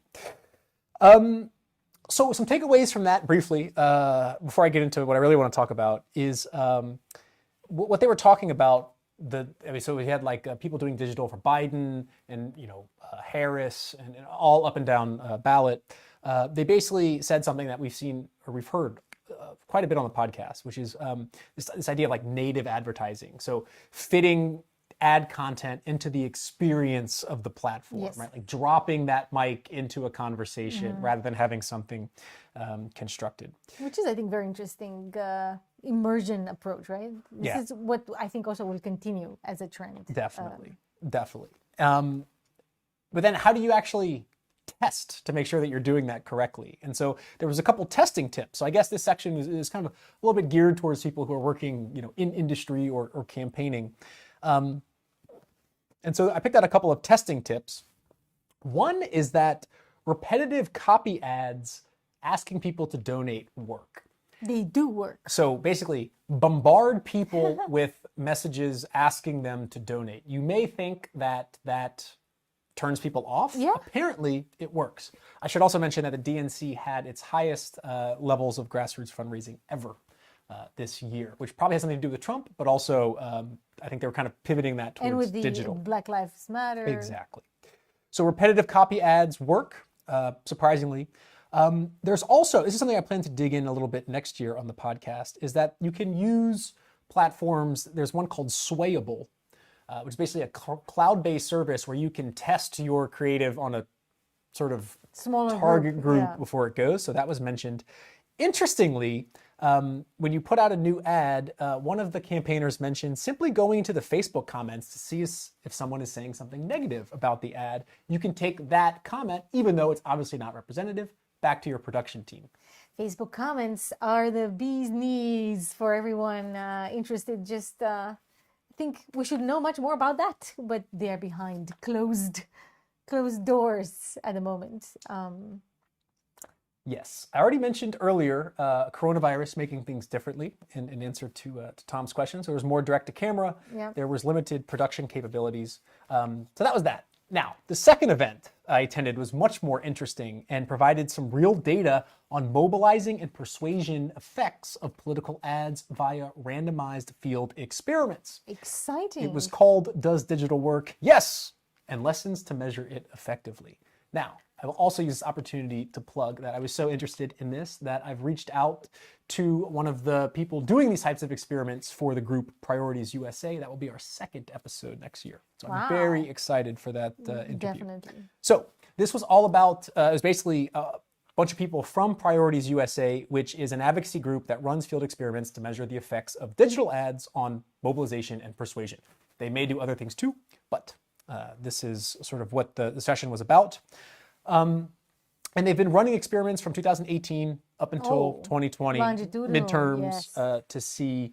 Basically, their first question was, do digital ads work? Are they effective? And then if so, what are the strategies and sort of targeting them more approaches to effective, make yeah. them more effective? So I will skip a bit of the nitty gritty here. We'll get Because into there'll that. be more podcast episodes. There'll be more podcasts. So basically, they tested some like municipal elections, And what they do is they basically run randomized field experiments where they will show a treatment group and a control group ads, and they will measure the effect on voter turnout or on different issues based on a pre and post test survey. This is what we'll dig into real deeply in the next episode. But they found that ads significantly increased voter mobilization by about, it ranges between 0.5% and 1% Wow, increase in that's mobilization. huge. So yes, small number, but potentially big implications. When you think about how many people are being exposed to the ads, Exactly. especially on social media. And what's interesting about this experiment they ran is that this result occurred even when there was a massive TV ad buy going on at the same time. So it was like, it wasn't that the TV would necessarily eat up all of the digital, Yeah. but that the digital could I think actually it's a still contribute. hybridization effect, or maybe a Exactly. reinforcing effect, depending on how you plan it, which I'm again looking forward to find out more. Me too. I haven't drafted the questions for that yet, but it'll be an interesting one. So then they looked at the different treatment lengths. Should you be running your ad at 2 weeks, 4 weeks, 8 weeks? What is the optimal time? And what they found was that basically you get some effect at 2 weeks, it doubles at, or more than doubles at 4 weeks, and then it gets higher into 8 weeks, but the growth kind of stalls. So long story short, they put it that 4 weeks is the optimal number compared, like if you compare 2 weeks, 4 weeks, and 8 weeks, you should be running a 4-week Interval. mobilization campaign. Keep hitting people with ads for 4 weeks. That's the sweet spot. So getting them mobilized, but not too overburdened by Exactly. repetition. Now- Nice. Interesting. So they've been kind of, in a sense, they've been doing a lot of like academic techniques Well, I'm sure these people are trained just as in- we are. in a real election, right? Yeah. So when they look at another thing they compared is looking at what's called first-party targeting. This is when you upload a list. So this is what we generally think of with micro-targeting. You upload a list of people and you target them. Yeah. Yeah. So they tested the effect of that group versus a group that was predicted via the lookalike audiences that the platform would deliver. Ah, that is actually super interesting. And The platform wins, let me guess. yes, well, they at least found that it works. The targeting algorithms are more efficient. Yeah, or at least what they were saying is that it's better in terms of like price point and I mean, there's basically the argument is that if you do all of your own polling and you just hit this group, you're going to get a lot of extra benefit by buying into the lookalike audiences of the platforms rather than just trying to do everything yourself. More efficient. Yes. Again, we're going to break down this more in depth, so I don't have all the ins and outs because I was just listening on a stream that was kind of closed. This is all more or less from notes I took. So when they were going into different segments of the population, they found that digital ads were much most likely in terms of persuasion to persuade voters of color. And I don't remember exactly how they measured persuasion, but whatever it was like 6% probably attitude change, or maybe it was Wow. 6% of the block that they tested. I'm not sure. But that number was about 6%, whereas it was about 1 to 2% for other groups. And basically their argument was digital ads work for all demographics, but particularly for voters of color, which is interesting. It makes me think about the 23% of Americans that were persuaded to sway their opinion in the Pew research. So there's apparently what we can draw from this mutually reinforcing stat is that social media is working for persuasion, which has been a debatable point in the academic literature, whether it's mobilization only or persuasion can actually happen. I think some of this data shows that it can actually be. It suggests it does, and I think mobilization is much easier to measure because you have the actual concrete voting output as measured by public records. Persuasion is a bit messier, so that's what I'm really looking forward to ask Nick at Priorities USA. They also briefly talked about the value of platform metrics in experimental designs. So they said like things like video completion rates are Yes. very useful to see if people have been exposed to the ad, but they did not find correlations between persuasion and other indicators like reactions or shares. However, There is. our friend Solomon Messing did. Aha, yes, because now he works for a different company than he used to work. Yes. So a different advocacy group, Acronym, they have a really interesting blog post. I will link to it in the show notes. And Solomon, obviously a great academic now in the campaigning space. And it's true that these like share numbers you can't correlate them to changes in persuasion, but you add a little bit of political psychology literature, a little bit of machine learning, and this is what you get. So basically what Acronym was doing is they were running similar experiments. They would measure people's attitudes before, treat them, and measure their attitudes afterwards with a post-test survey. And what they found is that basically likes, shares, click-through rates, these things don't matter.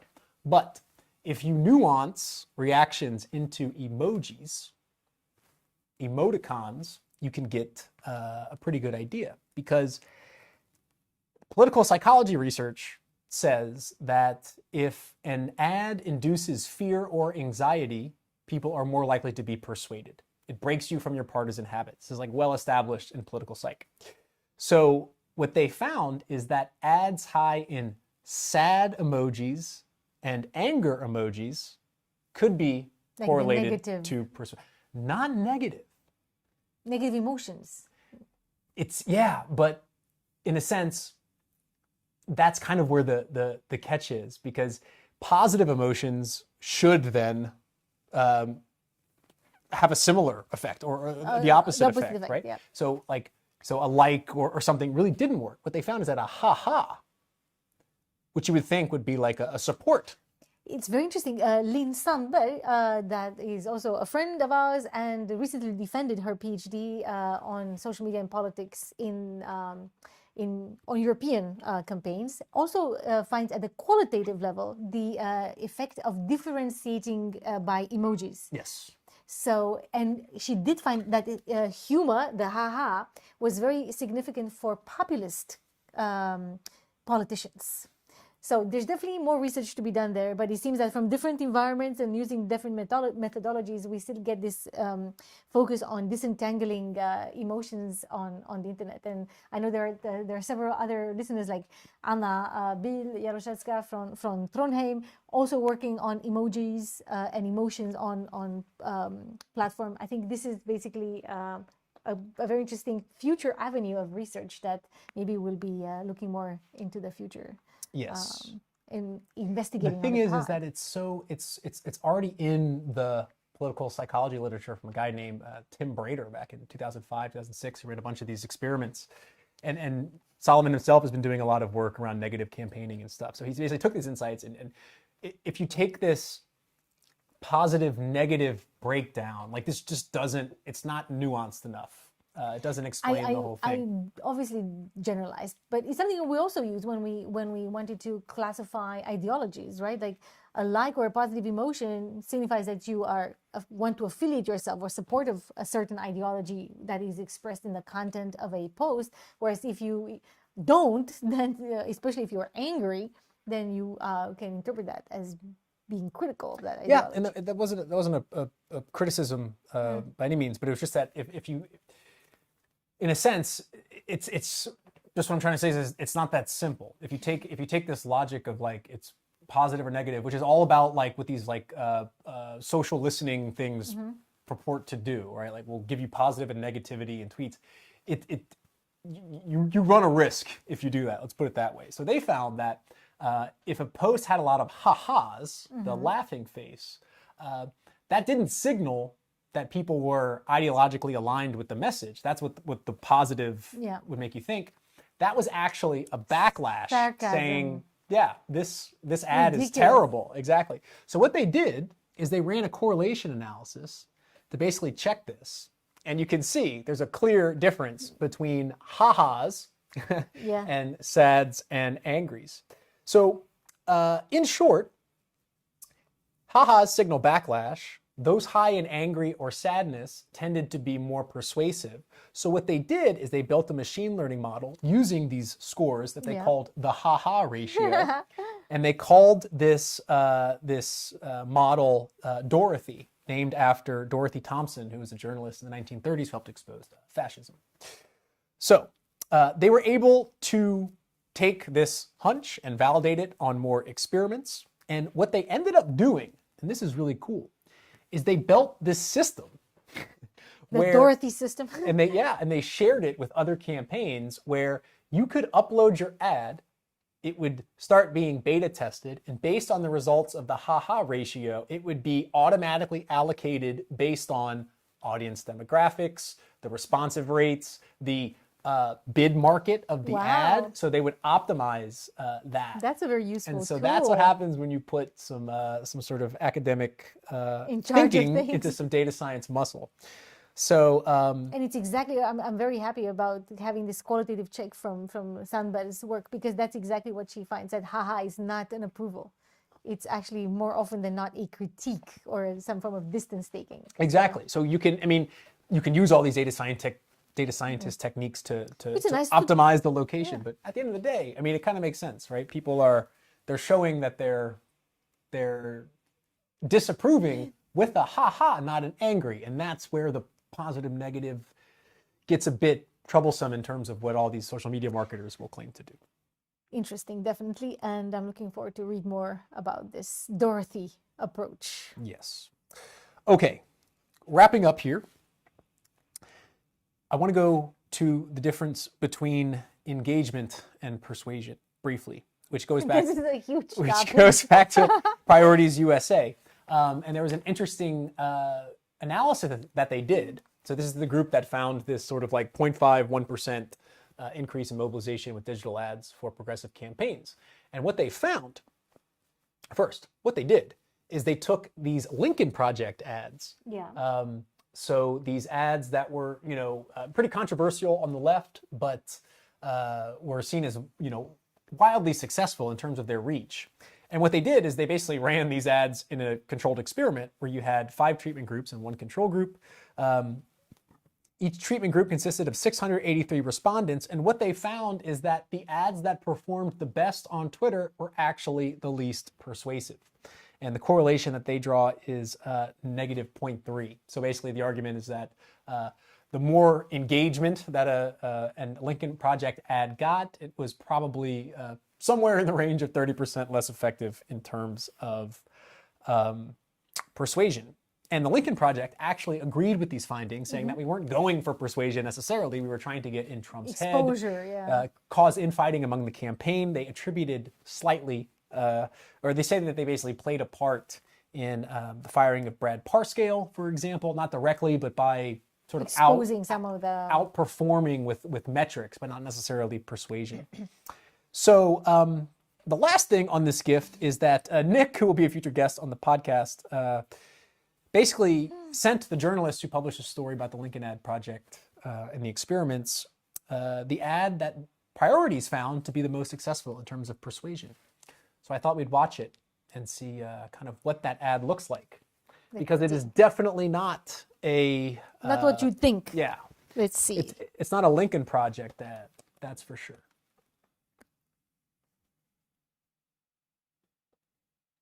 It's like watching a slow-motion car wreck.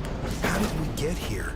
Well, Donald Trump ignored experts, downplayed the crisis, and now coronavirus and our economy are spiraling out of control. Joe Biden will listen to science, confront the virus, and rebuild our economy. His plans create good jobs, improve access to affordable health care, expand Medicare, and student debt relief. It's time for Joe Biden. Priorities USA Action is responsible for the content of this ad. So vanilla. I was thinking about that podcast episode with the voice actors. Me too, exactly. Every time I see an ad, I think about those guys. So cool. One of my favorites, actually, of the recent podcast. So it's sort of this bread and butter, like, kind of, and Joe Biden's the perfect candidate for that. You can have all these trendy ads that are getting viral on Twitter and it was short getting and to talked the about in point. the media, but Really, what works for persuasion is these kind of boring old issue ads that. Also, the contrast between one and the way it was presented was pretty clear. Yeah. Anyway, looking at the clock, I think our goal is to keep it very short and sweet for the remaining 4 gifts. Oh my God! No, we only have 3 gifts left. We only have 3 gifts left. Well, it ends. And my last gift is very short. We do still have some listener questions as well. Do you want to check if there's any questions coming in from social? Because I can go ahead and talk a little bit about my gift number 2. Yes, do that. While you are checking if there's something happening there. And that gift is, as I have basically said from the very first edition of this Year in Review episode, regulation. And maybe it has become my responsibility to deal with that, even though I am not a lawyer. Let it be very clear. But obviously, that which I have prophesied already 5 years ago is beginning increasingly to take shape, and that is the attempt of governments and governmental authorities of various kinds to try to get a hold of some unified approach to regulating platform activity. And again, we're filming really very close to several big announcements and big events, so there's not a lot of analysis, especially not from a non-legal expert like myself. But obviously, we have the Federal Trade Commission in the United States that has initiated a very large lawsuit on behalf of 48 states within the United States against Facebook, and claiming that they should even be broken up into smaller bits, basically forcing Facebook to sell Instagram and WhatsApp. I'm not going to comment on the intricacies of this, but this signals the desire of the Trade Commission to treat this as a case of monopoly action, and the desire of the Trade Commission to basically improve competition in the digital marketplace. I don't think there will be a lot of positive conclusions from their point of view to this particular attempt, but at least it sends a signal to Facebook. Yeah, I don't think any conclusions will come anytime soon. Yeah, within the next 5 years, but don't quote me on It sends a that. signal to Facebook because it's almost like a concerted action with a European regulation. And maybe on this I'll spend slightly more time, but not too much time, because these declarations have just been made like 3 days ago, if I'm not mistaken. So it's really fresh off the press. But in Europe, at the level of the European Commission, 2 very, very important pieces of legislation were made public on December 15th, and they were long awaited. They were actually delayed. They were supposed to come up December 2nd and then December 8th, and they've been leaked in some form, but finally have been made public just a couple of days ago. They are the Digital Markets Act and the Digital Services Act. And before we go any further, I think we should invite everyone to listen to the Vice President of the Commission for Digital Action. I think the name of the actual post is so cheesy, I'm not even going to say it out loud. But she's well known as a fighter against big monopolies, Margrethe Vestager. Vestager, not Vestager. Yeah, please. So let's hear in a short interview what she has to say about these 2 pieces of legislation.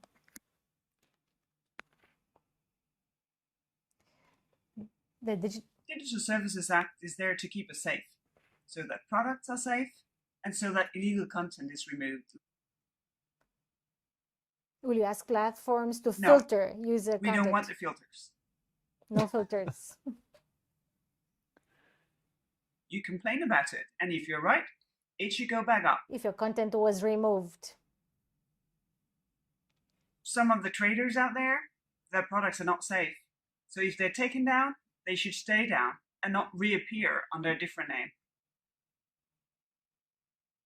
Yes, you will. You will know why things are ranked. Why am I shown this product or that post, instead of that just being completely black box to you? Digital Markets Act is about responsibility. If you're really successful and you grow in size, well, with great powers come great responsibility. If you're in the scope of this legislation, you're a gatekeeper. Then there is the things that you must do and the things that you cannot do in order to make sure that other businesses can do well in the same market. It's great to have great services, and you should grow and you should be successful. But what we know from not one, not two, but 3 Google cases is not necessarily fair play. That has to be sort of the last possible solution, but the possibility exists. About splitting them up. So FTC and the European Commission may be speaking kind of the same language. So I'll take the opportunity to also answer another question from Ian, looking at the responsibility of platforms to moderate content, because I think these 2 regulations basically have 2 major purposes. One is to level the playing field so that very big players are not occupying every space, but that there's room for contenders who don't necessarily risk to be bought by these giants. That's basically the idea, I think, behind both FTC and this regulation in terms of the digital markets. And when it comes to digital services, the major purpose is to increase transparency of how different decisions are made, and to obviously try to avoid the propagation of illegal and harmful content. And that leads me to Ian's question, and I'm not a lawyer, disclaimer number 4 put here. What does it mean? There's been really a very interesting and complicated discussion about who should moderate content that is produced or posted on platforms, because they claim they are just platforms, which means it's not them who produces that. It's the user-generated content, and some users generate good content, some other users generate bad content. It shouldn't be up to the company to decide which one is good and which one is bad. Facebook itself, in many public positions, in a white paper that they even proposed in terms of regulation of online activity, have said that they do not want to be the arbiters of good and bad. They do not wish to play that role, and they have been supported by many other human rights groups and civil society organizations who said these decisions should not be left to the private world, the private companies' world, because their desire to obey the law by removing illegal content may come against a human right, which is the freedom of expression. So where do we draw the lines, especially if these companies are active in non-democratic societies? Going back to my example about Belarus, but obviously Thailand and or even just between like US and EU with different, Germany has a different threshold for freedom of speech and than France the US as well, does. right? Yeah. So it's obviously a very thorny issue. And one interesting proposal, or one interesting idea is to separate between illegal and harmful content. And the proposal that made its way into the legal text is that illegal content should be preemptively, like ex ante, be taken down by platforms on the basis of algorithms that function well. And I love this because it's where artificial intelligence comes into play very prominently. The idea is that in contexts where natural language processing, NLP, works well, those filters, those algorithms should be used to preemptively take down content. For example, child abuse.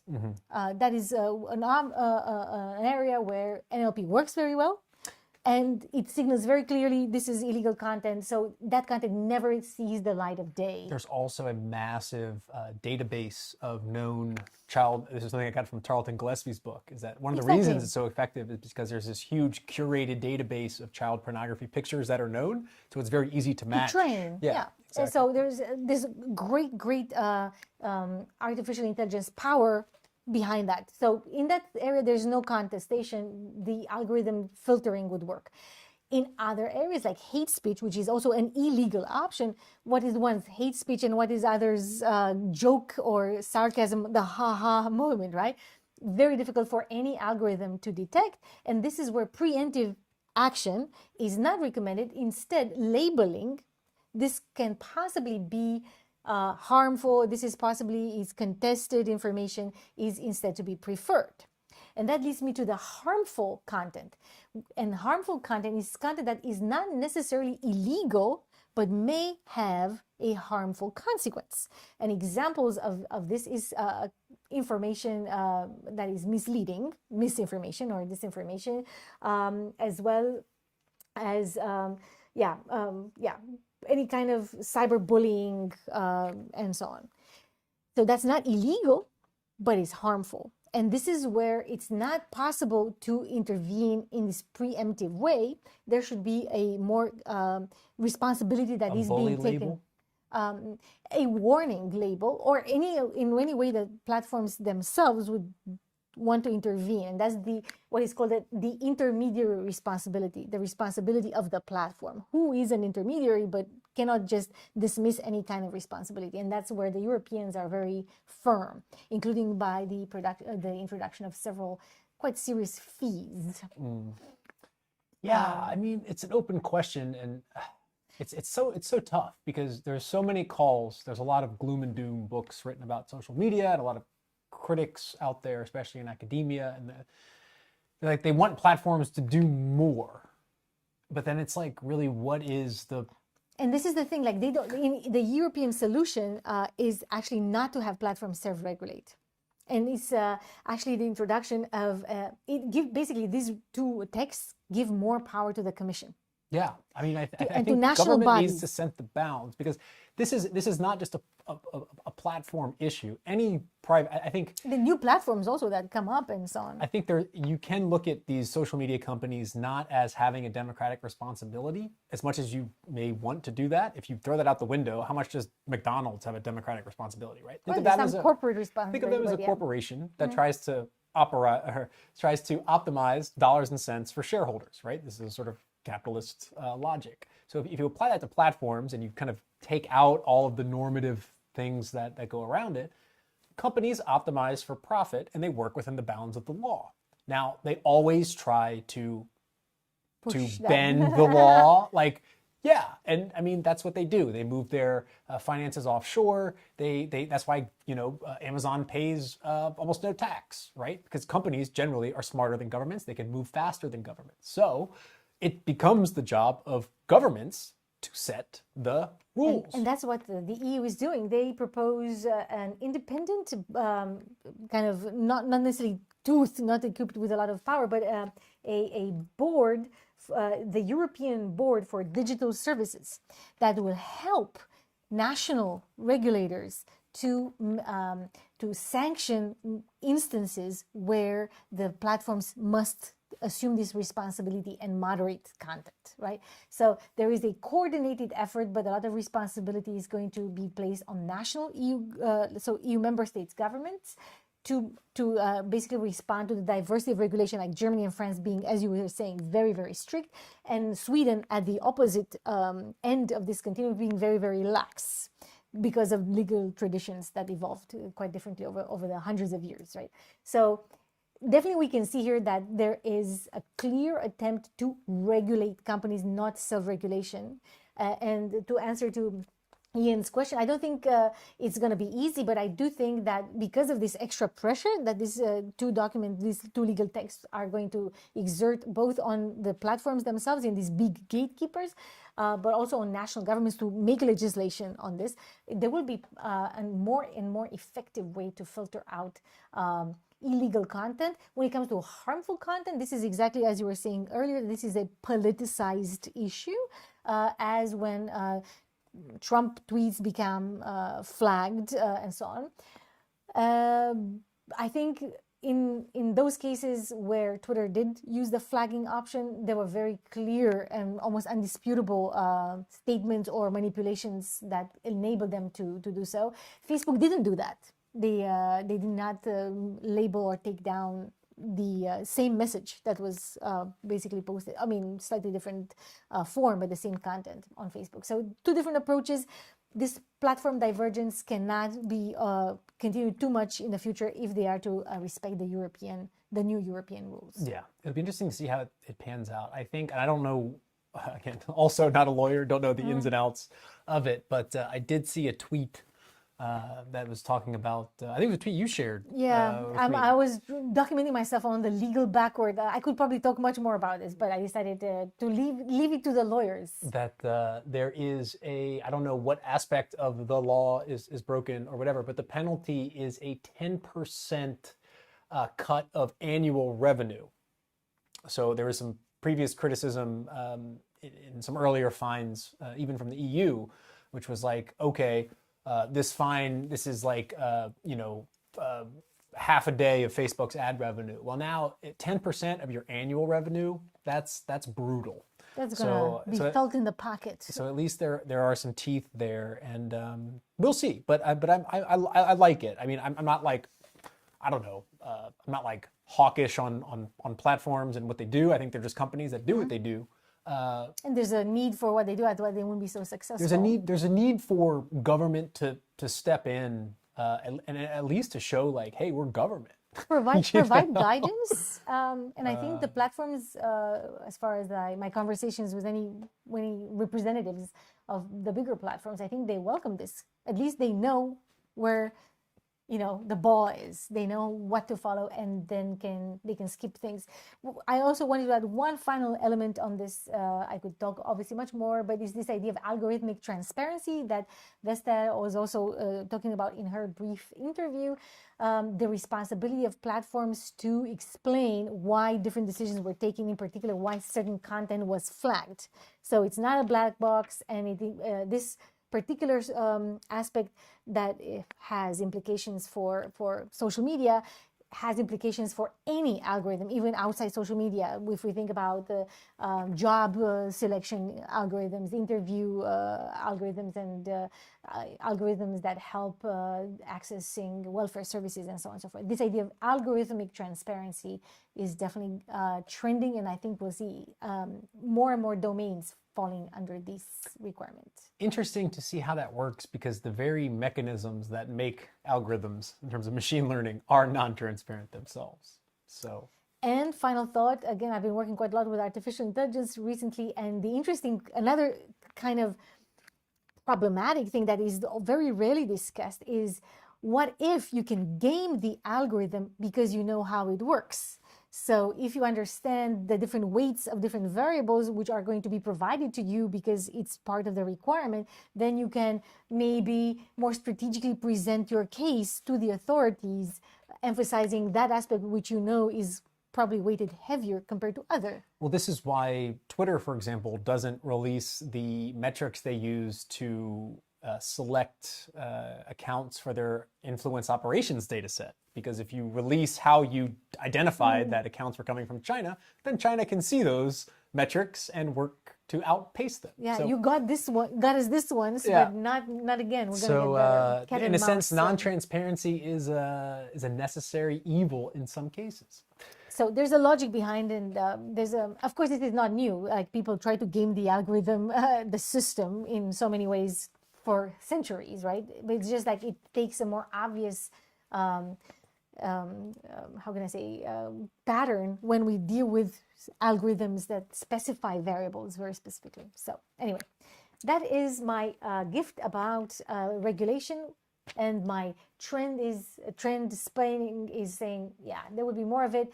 But these two regulations in particular from the EU will probably affect also the way the American regulators will think about it. I'm just thinking that we're at the 2-hour mark here.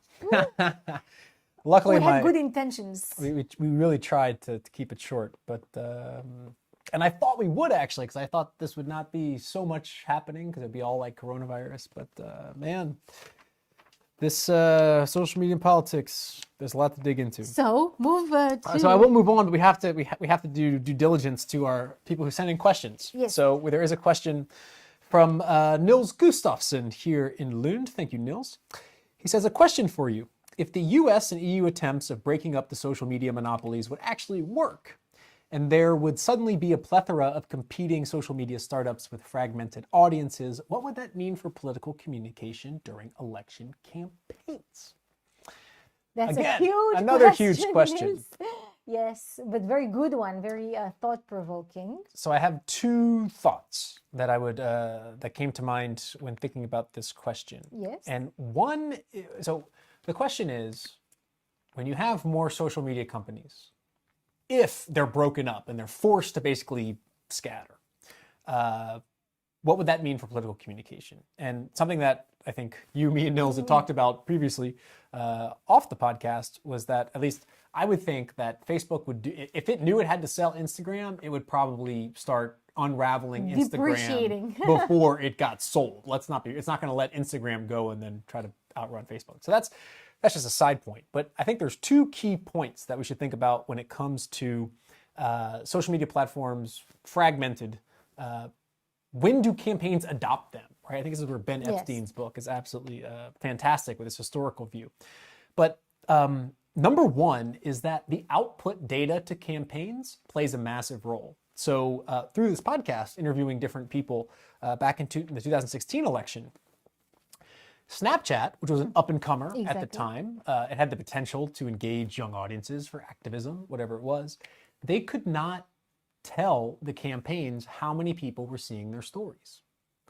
The campaigns had to email Snapchat, and Snapchat would come back with a CSV list. This did not work in terms of the campaigns going to their... It wasn't serving their interests. Going to their headquarters and saying, I need more money for Snapchat, because here I can show you that we're raising this much money on the platform. So if the infrastructure of the platform isn't built for reporting, which will likely happen, I think even a platform like TikTok, right, which has exploded. Why are political campaigns not necessarily going there? Well, several reasons, but one of them is probably it's not. But one of them is infrastructure. because it doesn't have a political ad targeting suite like Facebook does. So I think the reporting, the infrastructure, the back-end infrastructure around reporting how many people saw this, how persuadable were they, how many actions did they take, that's crucial. Yeah. And if you're an upstart platform, and if there's multiple platforms competing, you're probably putting a lot of resources on the front end in terms of user experience and stuff like that. You probably don't have a well-designed system. So you think basically the competition would not be equal even then? Like it would Well, I not be think- a leveling of the playing Well, field. I think some platforms could, I think if you have competition, some platforms would try to have that reporting feature to advertisers to get more money, but others might focus on going viral first and then build that in later. That's kind of Snapchat's model. And it didn't work out in terms of political communication. The second is that if you fragment these audiences into different platforms, another thing that was a lesson from 2016 was, again, why wasn't Snapchat and Instagram used so much? Well, part of it has to do with the reporting from Snapchat. Another part is where is the older audience? At least in the United States, that's who tends to vote, and that's who in has general, money. yeah. So the money part is specifically most to the US, but also in Germany and other countries. So platforms with older audiences are going to be targeted more by campaigns. So if you fragment platforms, your TikToks of the world versus a platform for septuagenarians or older people is probably going to be targeted because those people are more likely to donate and more likely to vote.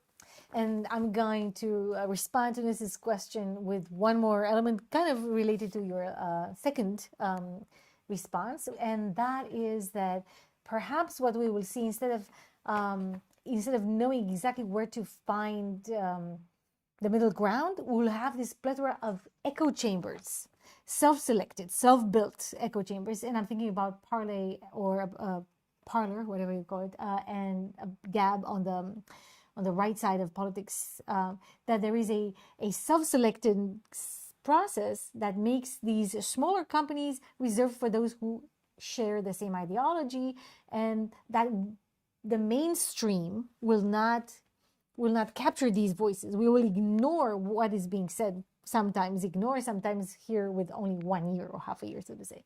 And that would lead maybe to this fragmentation. People don't know what they're talking about. Maybe mainstream parties will target only some groups, but not reach out to these other segments of the population that maybe would be increasingly radicalized because they would be like self-reinforcing ideologies. Yeah, man, and I had one more thought. This is how things get long, is that I'm thinking about I think it was Vice News did a really interesting documentary on Roger Stone and his connection to InfoWars in the Trump campaign. So Roger Stone is essentially a surrogate who gave InfoWars legitimacy during the 2016 cycle because that was viewed as a strategic audience to bring into the Trump campaign. Yes. So he was kind of, so in a sense, I think, it made InfoWars mainstream there when it was a marginal exactly. channel. So the size of the audience matters. Also, InfoWars probably did have an older audience, and so there's something to say about how can you form coalitions with fragmented platform audiences that are discounted, like you were Yeah. saying, Parler, Gab, these audiences. Gab never got legitimacy. It never got, they have an account waiting for Trump. Had Trump joined it, Maybe he will now that he's out of office. maybe he will now. Which brings us to the fifth gift, Fifth gift. which is called Tweets from the Dead. He's from the dead. Okay. Man. All right. So The afterlife of social media. the afterlife. Yeah. So this is going to be pretty short. But because they're dead. this is just something that, yeah, but it has long-standing implications for those of you out there watching. So, For those of you who are still alive. yeah. Well, I think we're moving through different time zones at this point. So, Yes. Americans are getting off work on Friday.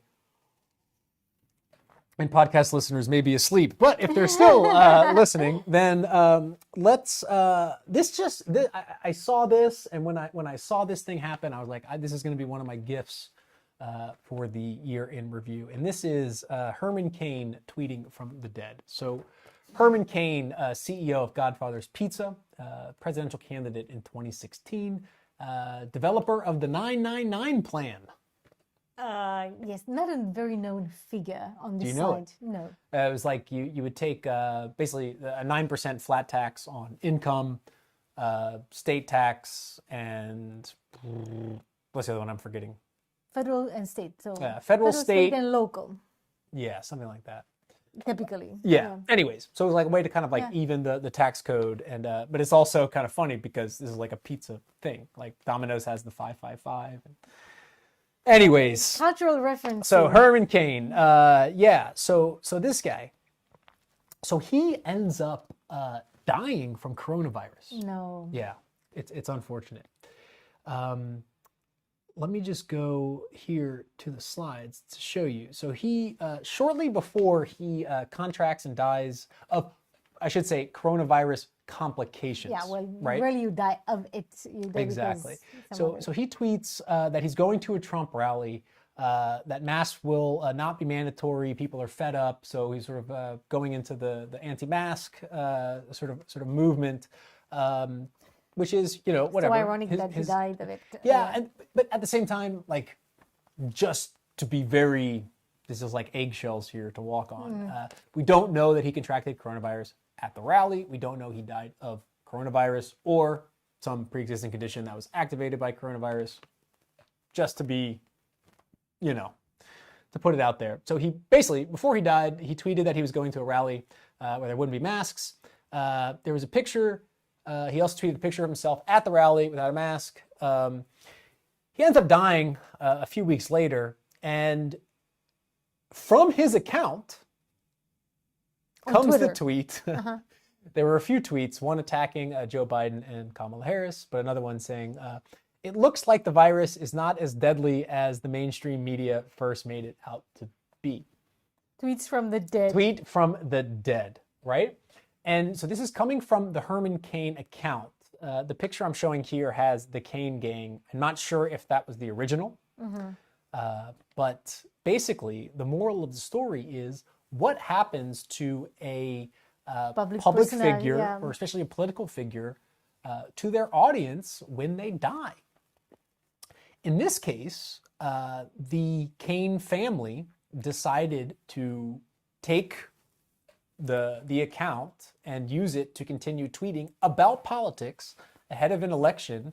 And I find it slightly surprising. it is surprising. So it's important to note that so the Cain account had about 550,000, That's an 600,000 impressive amount of. Twitter followers Followers. before his death. And it's worth noting that there is a media apparatus behind the Herman Cain ecosystem. So they have a website, hermancain.com, and a lot of their tweets are amplifying the Content from there. the commentary stories from the website. And this is very interesting. So they have 1.5 million followers on Facebook. And again, they're just really reposting from the website. So they're using social media as an amplification tool. Yeah. They have an editor, they have, copywriters, they have all this stuff. But one of Herman Cain's daughters basically said, I will continue the mission of Herman Cain via rebranding his account the Cain Gang. And by putting these very polarizing tweets attacking Joe Biden and Kamala Harris, trying to pick up on coronavirus trending topics. I mean, I only see, okay, of course there may be a political mission behind this type of usage of a dead person's account, but it clearly is because there's a team that's being paid behind it, There's money there's a involved. money involved. Yes, and that's what I want to say. So, interestingly, if you go to the Herman Cain website and you read about Herman Cain, it is not updated to reflect that he's died. Oh no! So, So- if you don't know for some reason that he's dead, you may be under the impression that it's he Which I himself which who I does don't that writing. exactly. I don't think that is a necessarily. I don't think that's what's the word I'm looking for. I think that's negligence rather than Intent. So I think they've made clear moves to rebrand the Herman Cain account as the Cain Gang, but they haven't updated the About Me site of the Herman Cain sort of mothership to reflect that Herman Cain has died. It still says that he is an active pastor at this church, which is interesting. I think that signals that it is about money and ad I revenue. think this at the is end of the definitely day. to be corrected. Let's say So it's cheating. there was confusion in the original part. I would just point out that when they changed the name, we see that the Twitter verification mark has gone from blue to white, from the Herman Cain to the Cain Gang. So now it's morphed into something new. What does it mean? The white? The white is it's not blue, which I think is an individual. Yeah. So it's interesting, and it made me think about, okay, Biden and Trump are the oldest political candidates in history, right? Biden has 21 million followers, which is 21 million. 40 times Cain's account, and Yeah. Trump is exponential. He's 88 million followers. Unbelievable. What happens to that account when he dies? What happens to that account after his presidency is the first step. Yeah, that's exactly what I was thinking. Independent of your gift, what will happen to all the So Yeah. it goes back to what you were talking about in terms of content flagging, which is currently, as president, both Facebook and Twitter give Trump a public interest exception. That's why when other people tweet or post the same things that Trump has, they get taken down, but Trump doesn't. Trump is under a protective clause Yes. from the platforms that he is a public responsible, like he's a politician representing the nation. exactly. And basically, in October, so 2 months ago, Twitter said it would remove this exception for Trump after he leaves office, but Facebook will keep it in place for Trump's account, which again shows the kind of diverging policies. Which of is the very two nice platforms. because that would tune very nicely into the final gift that I will bring to the audience. But maybe you have some more things to say about the dead tweeting. I have just a few, yeah. I'll try to shorten it, which is basically there is a pretty big issue about what to do with accounts after people die, especially Regular people. especially regular and public figures. So Facebook and Instagram memorialize. Yes. That adds the remembering, so you can basically there's a lot of different ways to deal with death on social media. And Because otherwise you can live forever. so Twitter, which would maybe have dealt with some of this Cain issue, is that they introduced a policy last year that said if an account is inactive for 60 days, we will remove it. 60 days. 2 months. Mm-hmm. This created huge backlash from people Who tweet very rarely. who appreciate people that they know and love to go back and look at their tweets. It's some type of like remembrance. So there was a backlash, and Twitter said, "Okay, we can't do this. We can't solve the problem this way." Just yesterday, they released that they have new plans. They said they were going to memorialize. They haven't, but they're now looking again to do it in 2021. So it's like an evolving thing. But do they propose how? No, they say that we're gonna look into it, but they did take on users' feedback, and So they're not going to remove archive in some way. they said they would memorialize at the end of 2019. Haven't kicked the ball to 2021, so it's coming. It's coming. I thought it was interesting that TikTok has no way to memorialize or delete an account after death because the demographics are younger, even though a few notable TikTok creators have died age 16 and otherwise. Google, interestingly, has a feature called Inactive Account Manager where you can signal, if my account is inactive for X amount of time, give the data to this amount of people or wipe it. So you can essentially manage your own data death on Twitter. I thought a great idea, we were thinking about icons earlier. Yeah. I thought a great idea would be, so the Black Panther actor, Chadwick Boseman, his death was announced via his personal account saying Chadwick has died. I thought it'd be a great move, and I haven't seen this yet because icons are so trending, when you die or when you're dead, you get a lot of likes. That you should write your own death message ahead of time. A celebrity would be like Trump, for example, could have a huge thread that would be the most liked in all of history. Yeah. Because Everything he always wanted to systematically put out, but I think for him this was not going to happen. He would think that it would bring bad luck. It could, but anyways, I thought it'd be. I think it's a great idea to prepare a death tweet. Maybe Barack Obama, as he's moving in he would be the guy to do it, right? Yeah. And he probably heard it on this podcast, so I'd like some commission out of that. Last thing I will say about death is that it was something you alluded to earlier with this growth of platforms during COVID. Is that so? Again, two themes. One, growth of platforms during COVID.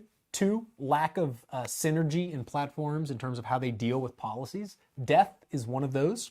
Divergence. Divergence is one of those, exactly. And so there aren't really decent removal practices for accounts in place. Imagine if you're alone, if you don't have any family, or if you don't want your family to access your private communication even after you're dead.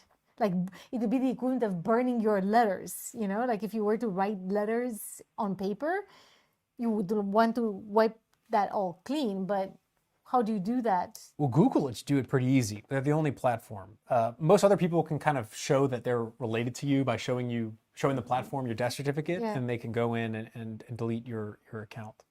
But the point is that there aren't decent removal practices in place to remove dead accounts. And so over time, with growth on platforms, with diverging platform strategies, we may be in a fight against time between the living and the dead on social media. I think it would be the population of the dead would be in the future be higher than the population of the living. So there's been a study on this by two researchers at the Oxford Internet Institute. It is called "Are the Dead Taking Over Facebook? A Big Data Approach to the Future of Death Online," where they essentially modeled what is the rate of dead accounts will take over living accounts. And the answer is? The answer is they did two scenarios. One is that they assumed that Facebook, so this data is from 2018.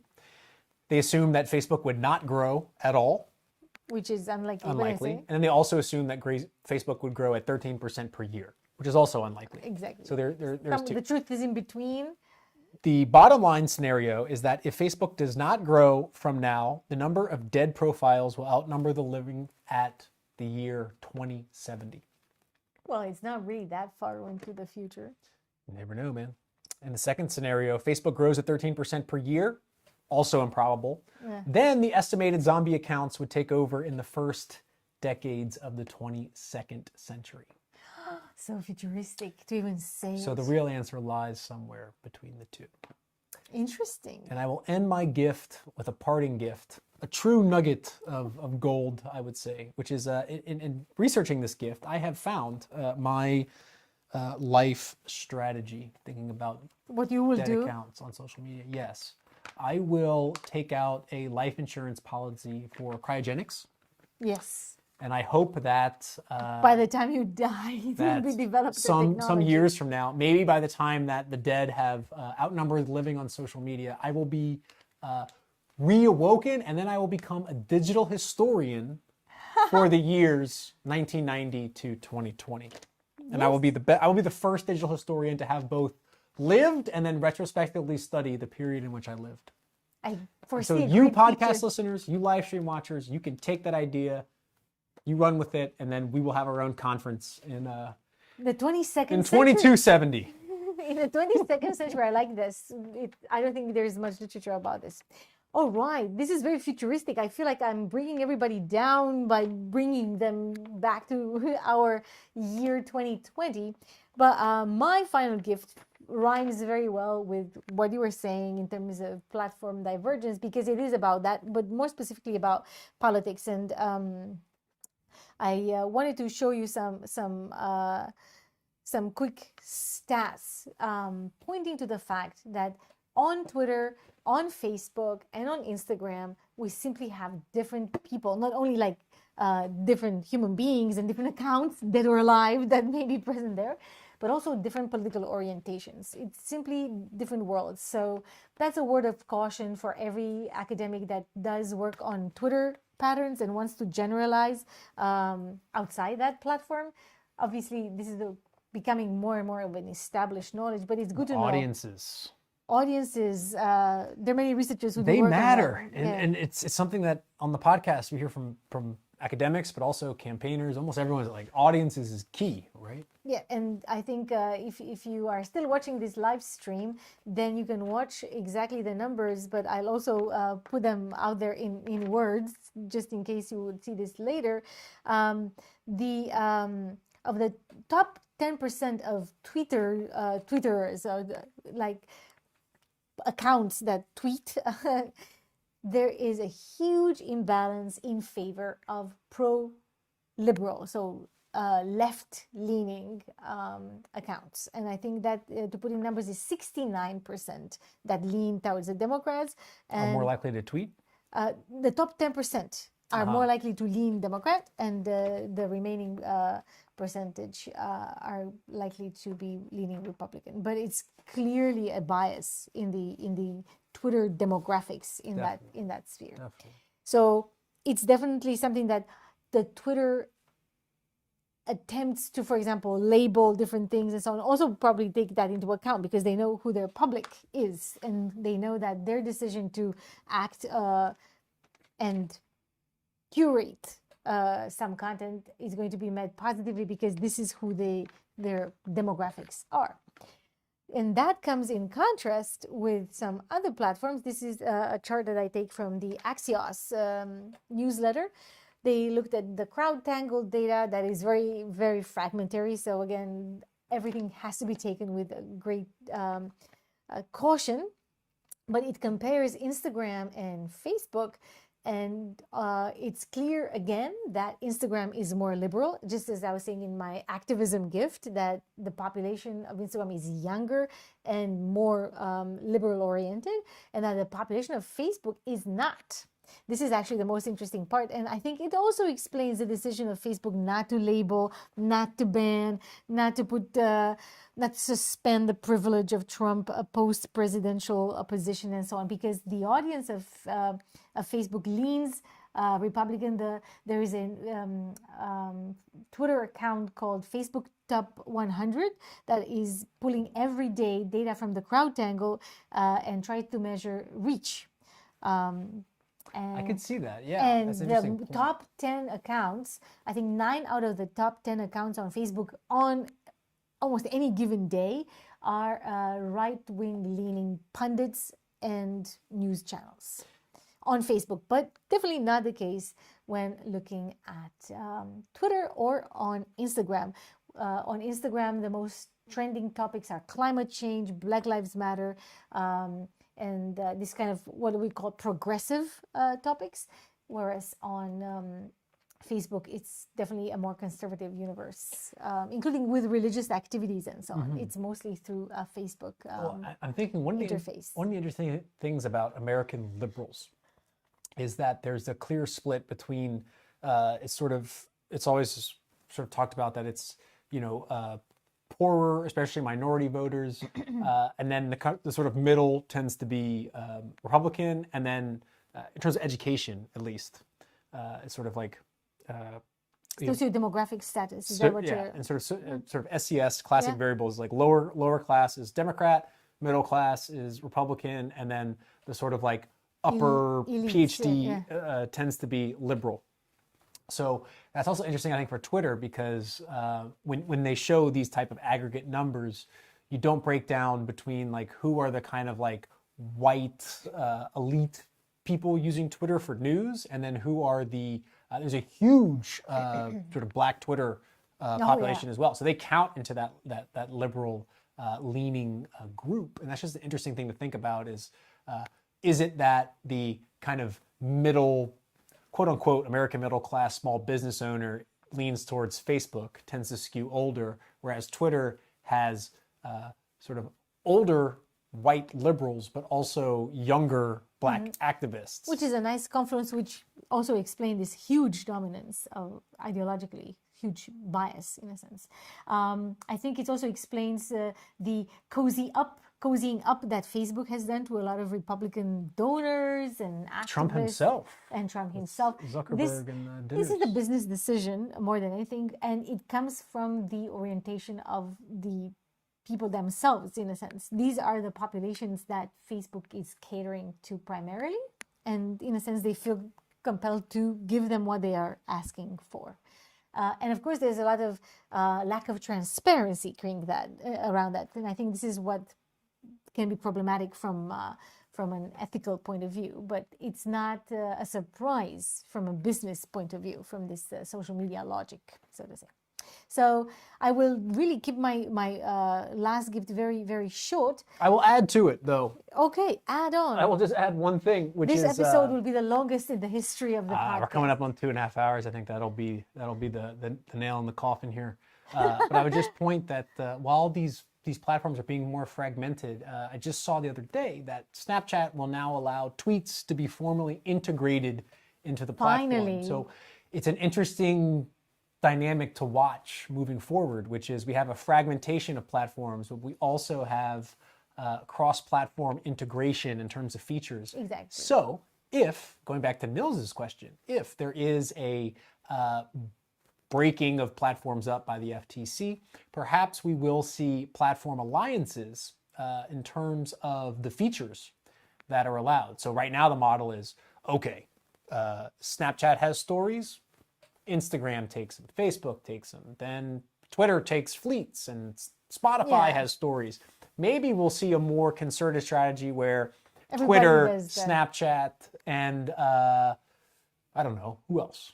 Twitter and Snapchat may start to meld their younger activist audiences and start sharing features that put more weight to Facebook's dominance. That would be an interesting thing to watch. I mean, we see businesses, mergers and acquisitions are huge in other industries. Yeah. So maybe we'll have a merger and acquisition, not of platforms, but of features and of data sharing.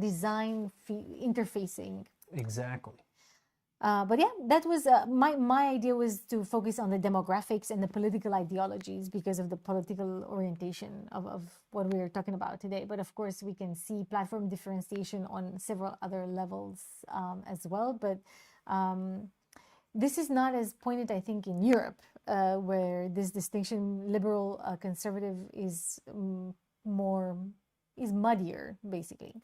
But I think there is still, because of demographics, an older population on Facebook, even in Europe, and a more progressively oriented population elsewhere. Even though in Europe, this older, conservative, younger, progressive division doesn't really hold. A lot of the conservatives in Poland are actually very young, and it's their parents that are more liberal, which is a very interesting twist. Yes, so that was my third and last gift. But I do have one more thing to say. Go for it. Breaking all records. It's more maybe something that we don't have really a lot of time to discuss, but I'm going to put this question out there, and listeners to the podcast may want to participate in a discussion afterwards or be in a Twitter poll of sorts. But the question that I wanted to ask is, if you were to modify a feature of social media platform of your choice, modify in the sense of either introducing a new feature, taking down an existing feature, or refining that existing feature in a new way, what would that be? if you want to change something, if you think that modifying one aspect of how Oh, you know what the social- answer is going to be. the Twitter edit button. Yes. Yes. Is that what it is? Yeah, that's one thing. I have some other options in my mind, but maybe I will wait until there will be some responses to this. What is the one feature you would change? What is the one feature you would change? I'm checking. I'm just checking over our accounts here to see if we have any questions coming in from the stream. We have one from Tom's brother Harry. I also want to know about the impact of podcasting barefoot. I'm wearing socks. If that, Yeah. I don't know exactly what that means. But yeah, unfortunately, we don't have the best platform to see all these comments come in. So maybe we'll have to. We'll have to get back to you in a special follow-up. Okay, we have one here. So one is submit, tweet us what feature you would like to see most. But it doesn't have to be just Twitter. Of course. Tweet us on Twitter, but think about Facebook, think about Instagram, Snapchat, TikTok, Telegram, WhatsApp, whatever your other platform of choice. If you were to change something, what would it be? What is something you really want to see that doesn't exist, or something that you see and you don't want to have? Like, I'm just speculating. You want to remove reactions. You don't want to have reactions. You don't have haha and so on. Or you want Twitter to have reactions, if you want to have Instagram to have the share button, and so on. Or something really daring that nobody has thought about before. I think Instagram share is also key. If Instagram shared, that would be, in terms of its political implications, Yes. it would be a whole nother. I mean, think about this year with Black Lives Matter. The most sharing feature there was the everyone posting a black square Yeah.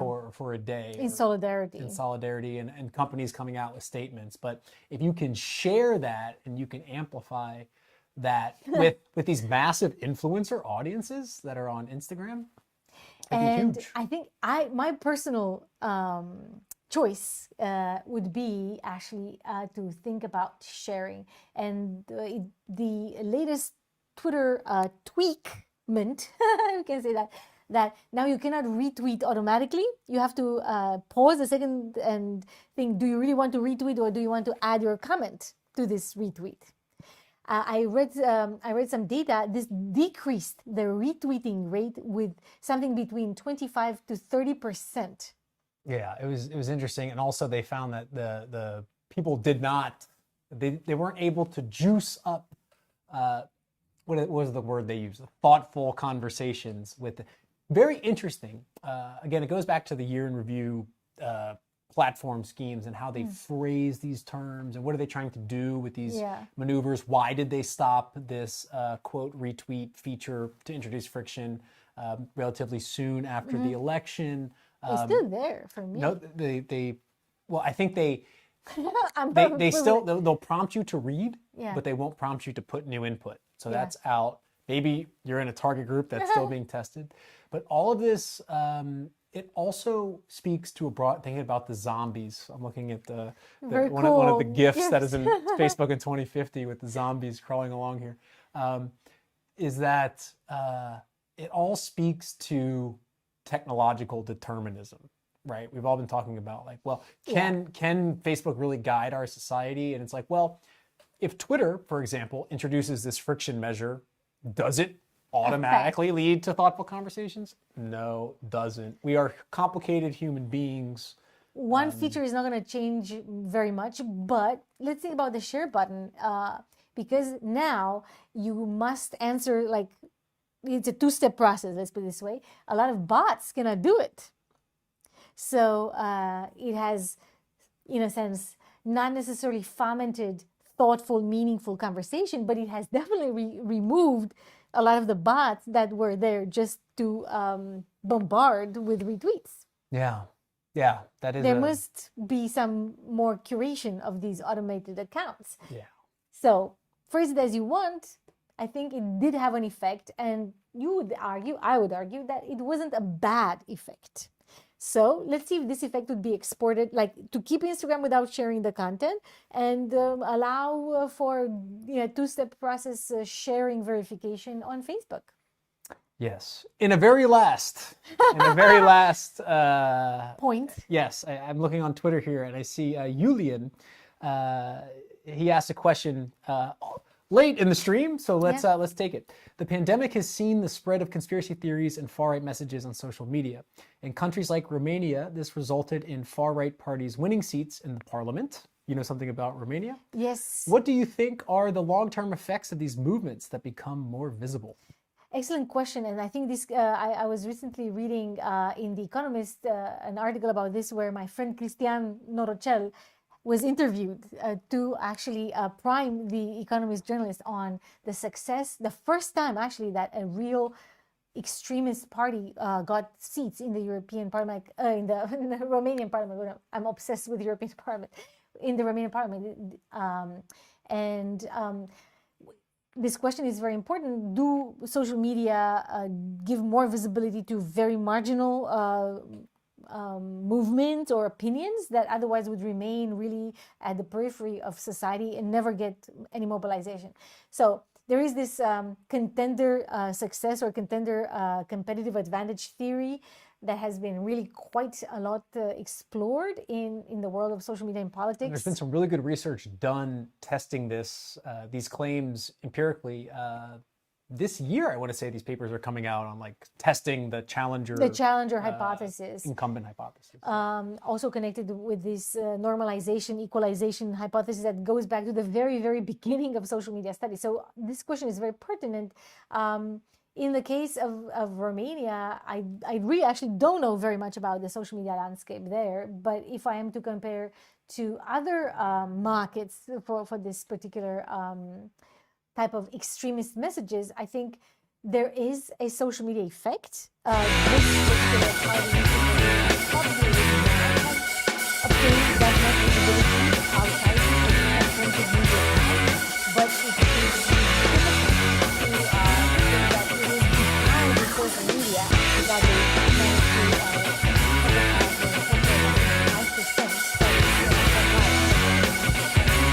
it is a combination of things that have to do with the politics, the cognitive and national identity, quarters within that field by other parties that made a search for a new outlet for expressing a very nationalist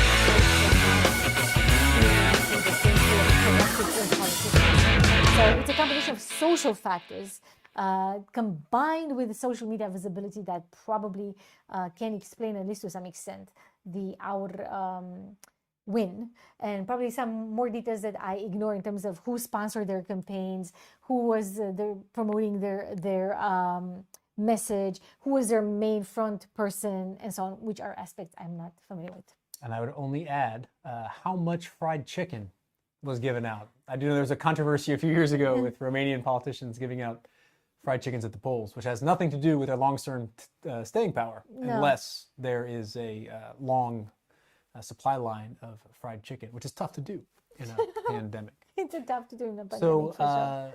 This has been fun. I don't know if we monitored all of the streams in the best way, but now that we have this sort of technology to do this, maybe we should do like a non-podcast Q&A at some point next year. I think it's a fun format. It's a fun I enjoy format. doing that. But obviously, if you want to comment post podcast on these social media channels and think about the social media feature thing. Yes, social media feature. This will be something that we can somehow try to think how we can have a running tally over the next year to present in the 6th annual. You have to have a strategy, a long-term strategy. Yeah. It'll be fun.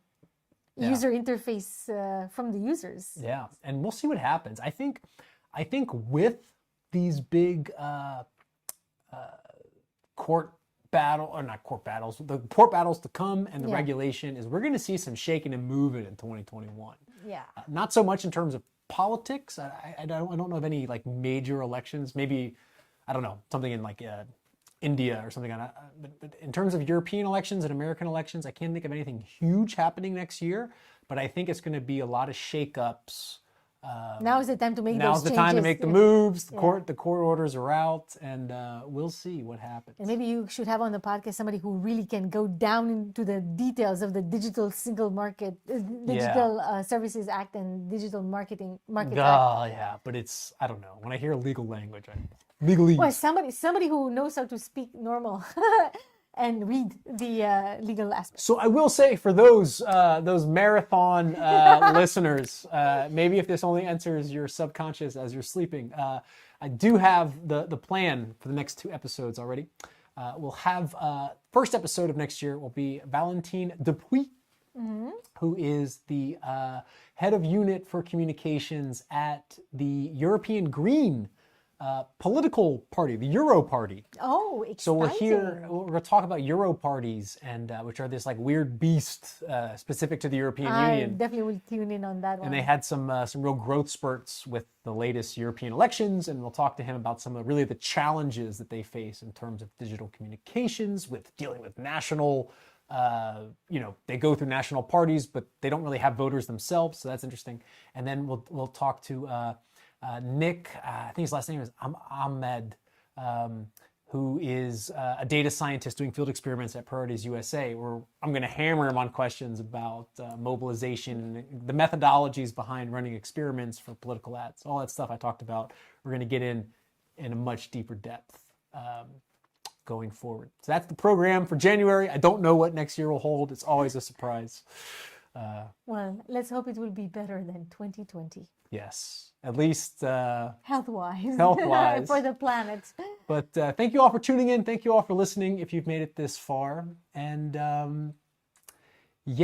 Merry Christmas, I think is what we'll end with. Or Happy Holidays. however Happy you choose holidays to and celebrate. Happy New Year. And see you in 2021.